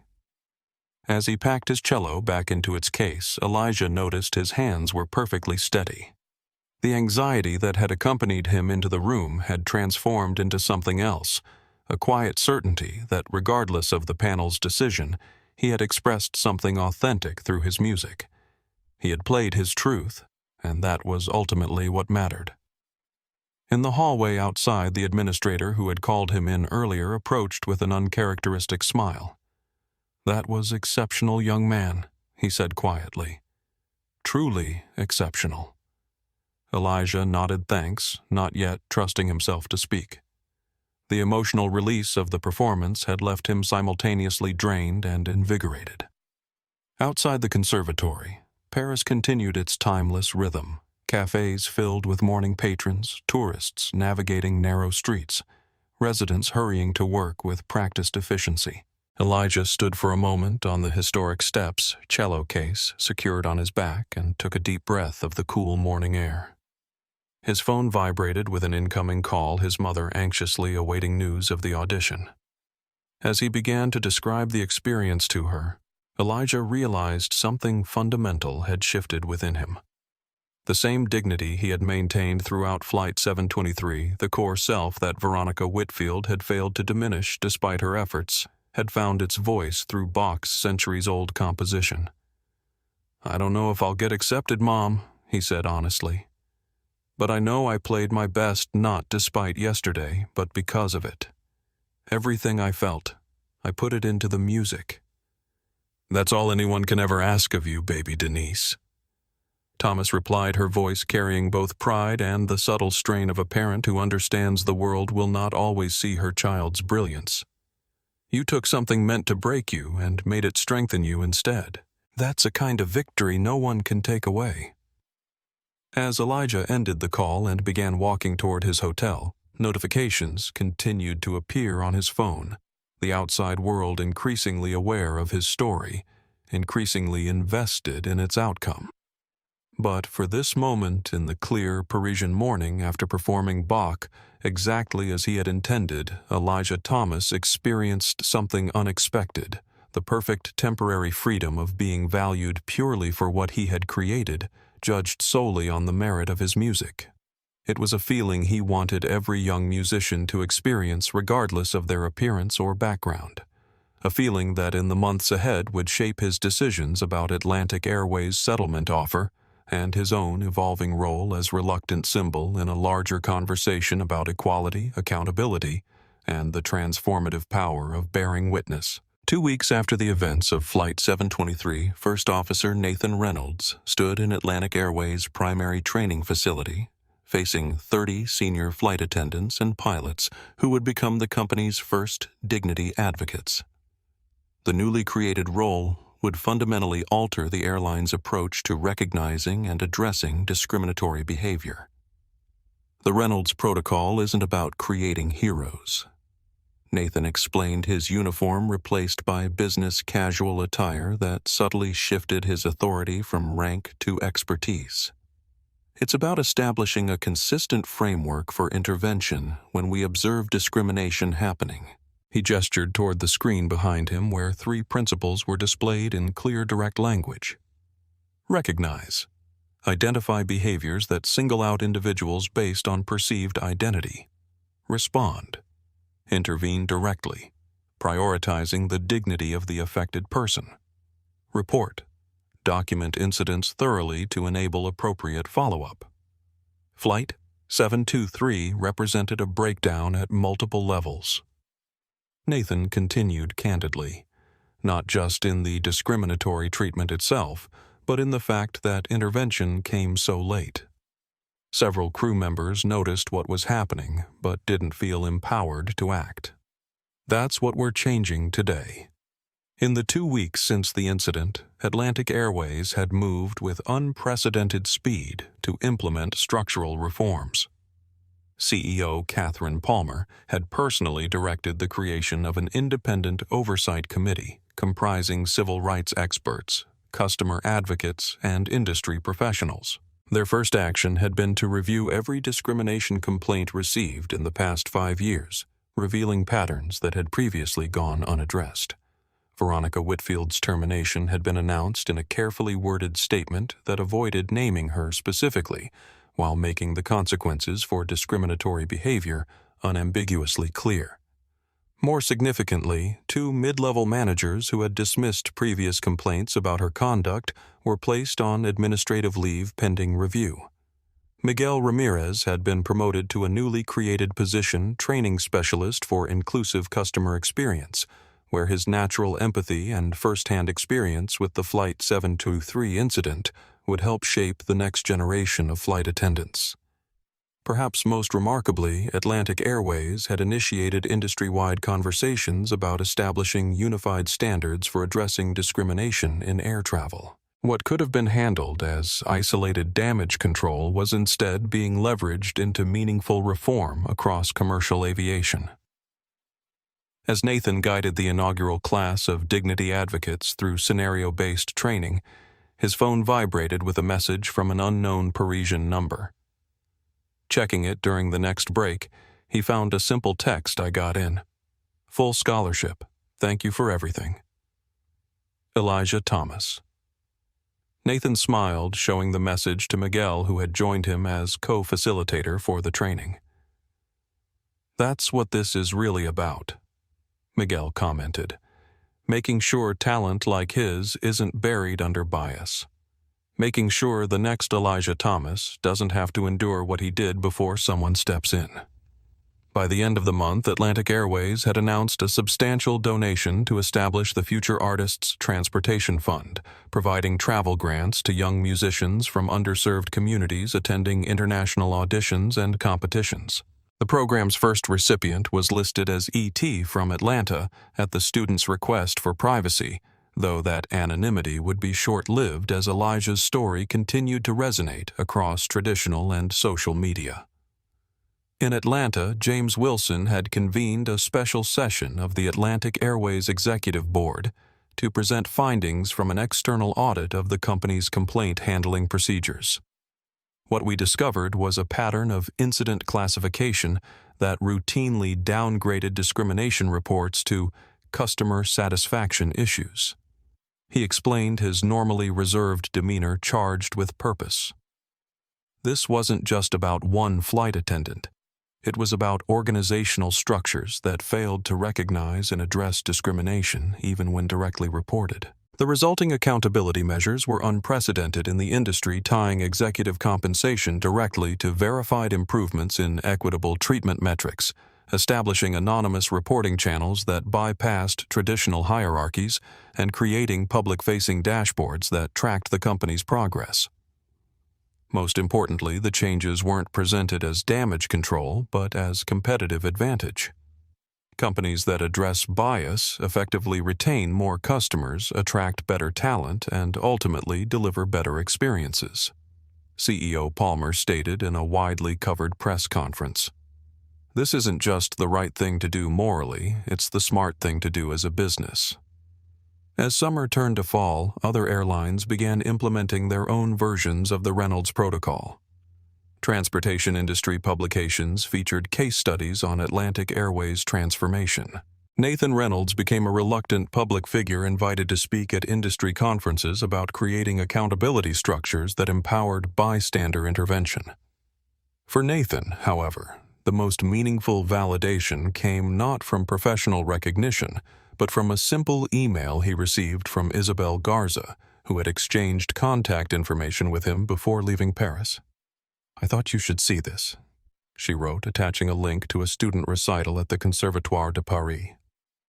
The video showed Elijah Thomas performing Bach's Cello Suite No. 1, the same piece from his audition, but somehow transformed further. The technical precision remained flawless, but the emotional depth had evolved into something more nuanced, less about personal struggle, more about universal human dignity. The video's description, written in both French and English, included a dedication that brought unexpected moisture to Nathan's eyes. For those who speak up when silence would be easier, your voices matter. 6 months after Flight 723, Elijah Thomas stood backstage at a small concert hall in Paris's 6th arrondissement, preparing for his first featured performance with the Conservatoire's Junior Chamber Orchestra. His fingers moved through warm-up exercises automatically, while his mind processed the remarkable path that had led him here. The Conservatoire experience had exceeded his expectations. His talent had been recognized, challenged, and nurtured by instructors who pushed him technically while encouraging his emotional interpretation. His Bach audition piece had become something of a signature requested frequently at student showcases and small recitals. Less expected was the community that had formed around him, connections forged through the crucible of Flight 723 that had somehow endured and deepened over time. Isabel Garza had traveled from Texas for this performance, her first international trip since the fateful flight. She sat in the front row, silver hair elegantly styled, the pride of a teacher evident in her posture. They had maintained regular correspondence with Isabel, offering both technical guidance and grandmotherly wisdom about navigating his new European life. "Music is your passport," she had written in one email, "but never forget that your voice extends beyond your cello. Both deserve to be heard." James Wilson had become an unexpected mentor, using his frequent business trips to Paris as opportunities to check on Elijah's progress. After their third meeting, Wilson had finally explained his particular investment in Elijah's situation. "My son is about your age," he had admitted over dinner at a small bistro near the Seine. "He's never faced what you faced on that flight. He likely never will. That's a privilege I was born with, too, one I didn't earn and didn't recognize until much later in life. Supporting you is not charity or guilt. It's attempting to balance scales that should never have been imbalanced in the first place." Perhaps most surprising was his ongoing communication with Nathan Reynolds. What had begun as a formal check-in from Atlantic Airways had evolved into a genuine mentorship. Nathan, recently promoted to captain, maintained regular contact despite his demanding schedule, offering perspective on everything from handling public attention to navigating institutional structures. "The hardest lesson I learned in the Air Force," Nathan had written in a recent email, "is that changing organizations happens both faster and slower than you expect. Policies can change overnight. Culture takes generations. But without the first, the second never happens." The incident on Flight 723 had thrust Elijah into an unexpected spotlight. The initial viral video had led to news coverage, which led to interview requests, which led to uncomfortable questions about whether he planned to pursue legal action against Atlantic Airways. The attention had been overwhelming at first. A quiet cellist suddenly asked to be a spokesperson for experiences he was still processing himself. His mother had helped him navigate these waters with characteristic wisdom. "You don't owe anyone your trauma," Denise Thomas had told him firmly during a video call. "Your story belongs to you. Share it on your terms or not at all." Ultimately, Elijah had declined most interview requests, agreeing only to a thoughtful conversation with a music education journal about barriers facing young musicians from underrepresented backgrounds. He had also declined Atlantic Airways' initial settlement offer, working instead with a lawyer recommended by James Wilson to negotiate terms that focused less on personal compensation and more on structural change. The resulting agreement included the Transportation Fund for Young Artists, scholarship programs for aviation students from underrepresented groups, and specified metrics for measuring improvement in equitable treatment across Atlantic Airways operations. The modest personal settlement had been immediately invested in a higher quality cello and instrument that would grow with his developing skills. Now, as the stage manager signaled 5 minutes until performance, Elijah checked his phone one last time. A new message had arrived from Miguel Ramirez. "Thinking of you tonight. Remember what you told me on the flight. Some people try to clip your wings. Others teach you to soar higher. Your music helps all of us soar. Play your heart out." Attached was a photo of Miguel in his new role training a diverse group of flight attendants using materials that Elijah had learned included an anonymized case study based on Flight 723. As he stepped onto the stage to warm applause, Elijah felt the weight of his cello, its solid presence both a responsibility and a privilege. In the front row, Isabel smiled encouragingly. Several rows back, he spotted James Wilson sitting beside his teenage son, who had traveled to Paris specifically for this performance. The most powerful presence, however, was the empty chair at the end of the third row reserved for Nathan Reynolds, whose flight from Atlanta had been delayed, but who had promised to arrive before the finale. The seat represented something beyond personal connection. It symbolized the unexpected community that had formed from a moment of injustice, a community committed to ensuring that moment wasn't repeated. As Elijah positioned his bow and nodded to the conductor, he allowed himself to fully inhabit this truth. The music he created belonged everywhere, deserved to be heard. Everywhere could not be diminished by anyone's attempt to make him feel less worthy. That certainty resonated in every note as the orchestra began to play a harmony of different instruments, creating something more beautiful together than any could produce alone. 1 year to the day after Flight 723, Elijah Thomas stood center stage at La Salle Pleyel in Paris, the magnificent concert hall filled to capacity for the Conservatoire's annual showcase of exceptional first-year students. The honor of closing the program had been given to him, recognition not just of his technical skill, but of the emotional depth that had become his trademark. In the audience sat an unlikely assembly. Denise Thomas, finally able to take time away from her nursing duties, watched with tears glistening in her eyes, her sacrifices vindicated in her son's success. Beside her sat Isabel Garza, who had become a surrogate grandmother figure traveling to Paris for each of Elijah's significant performances. James Wilson and his family occupied premium seats, their regular presence at his concerts now a comfortable tradition. Captain Nathan Reynolds, in civilian clothes rather than his pilot's uniform, had flown in specifically for this anniversary performance. Next to him sat Miguel Ramirez, now Atlantic Airways Director of Inclusive Customer Experience, a position created in the aftermath of Flight 723. Most remarkable, however, was what occurred on stage. Elijah had chosen not to perform Bach, his signature piece, but rather a contemporary composition he had written himself titled simply Flight. The piece incorporated elements of classical structure, jazz, improvisation, and subtle rhythmic patterns, reminiscent of his Atlanta roots. As the final notes resonated through the hall, the audience rose in unanimous standing ovation. The applause continued as Elijah took 3 modest bows before gesturing to someone off stage, his composition professor, who had mentored him through the creation of this deeply personal work. Afterward, at a small reception for performers and special guests, Elijah moved between conversations with newfound confidence.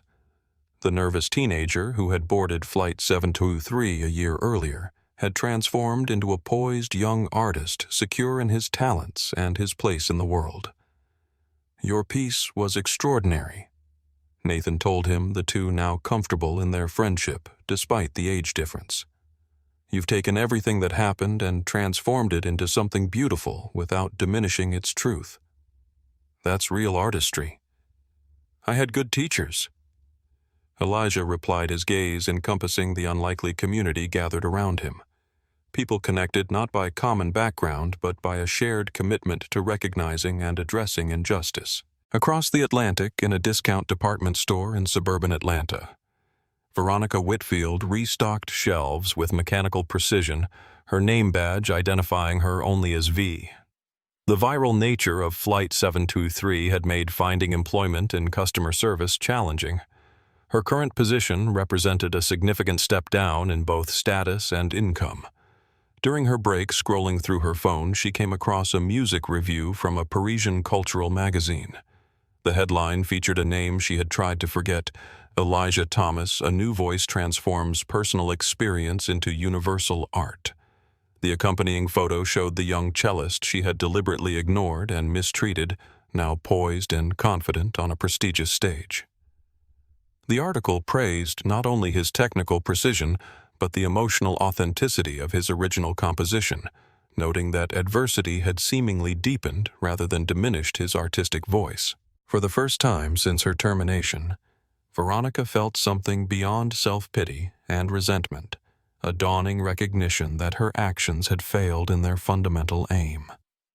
She had attempted to make Elijah Thomas feel small, insignificant, unworthy of basic dignity. Yet here he was, his talent recognized internationally, his future expanding with possibility, while hers had contracted to the confines of a job she would once have considered beneath her. The true consequence of her actions wasn't the lost job or reduced circumstances. It was the unavoidable knowledge that she had tried to diminish someone's humanity and had instead revealed the limitations of her own. Meanwhile, the changes initiated by Flight 723 continued to expand beyond their origins. The Reynolds Protocol had been adopted by 3 major international airlines and was being considered for industry-wide implementation. Atlantic Airways' Dignity Advocate program had trained over 500 employees, creating a culture where intervention was expected rather than exceptional. Most significantly, the Future Artists Transportation Fund had already supported 37 young musicians from underserved communities in traveling to international auditions competitions and performances. 3 were now studying at prestigious conservatories they could not otherwise have reached. On this anniversary evening, as Elijah Thomas exchanged his formal performance attire for casual clothes and joined his unlikely community for a celebratory dinner, a commercial aircraft passed overhead, an Atlantic Airways flight beginning its transatlantic journey. Inside that pressurized cabin, flight attendants trained under the new protocols served passengers with scrupulous equity. A laminated card in every crew member's pocket outlined the Reynolds Protocol, while a discreet pin on their uniforms identified dignity advocates available throughout the aircraft. The connection between that flight and the young cellist celebrating below was invisible, yet undeniable. A testament to how individual courage, when witnessed and amplified, could transform isolated incident into lasting change. One flight had carried Elijah Thomas toward his dream. Now countless others would do the same for those who followed their journeys made smoother by the turbulence he had weathered with such remarkable grace. As Elijah raised a glass in toast to those gathered around the table, his words captured the essence of everything that had unfolded since Flight 723, to speaking up when silence would be easier, to standing firm when dignity is at stake, and to creating something beautiful from moments that were never meant to be beautiful at all. In that simple toast lived the most powerful truth of all, that justice, like music, requires not only individual voices, but the courage to ensure all voices can be heard. This story has touched many of us deeply, showing how a single moment of courage can create ripples of change that extend far beyond one flight or one person's experience. If it moved you as much as it moved others, please take a moment to like this video and subscribe to our channel for more powerful stories of resilience, dignity, and positive change. Have you ever witnessed discrimination and spoken up or wished you had? Share your experiences in the comments below. Each story shared helps build awareness and encourages others to act when they witness injustice. Remember, as First Officer Reynolds demonstrated, sometimes the most powerful action isn't a grand gesture, but simply doing what's right when it would be easier to look away. Thank you for watching and for being part of a community that believes in the power of bearing witness.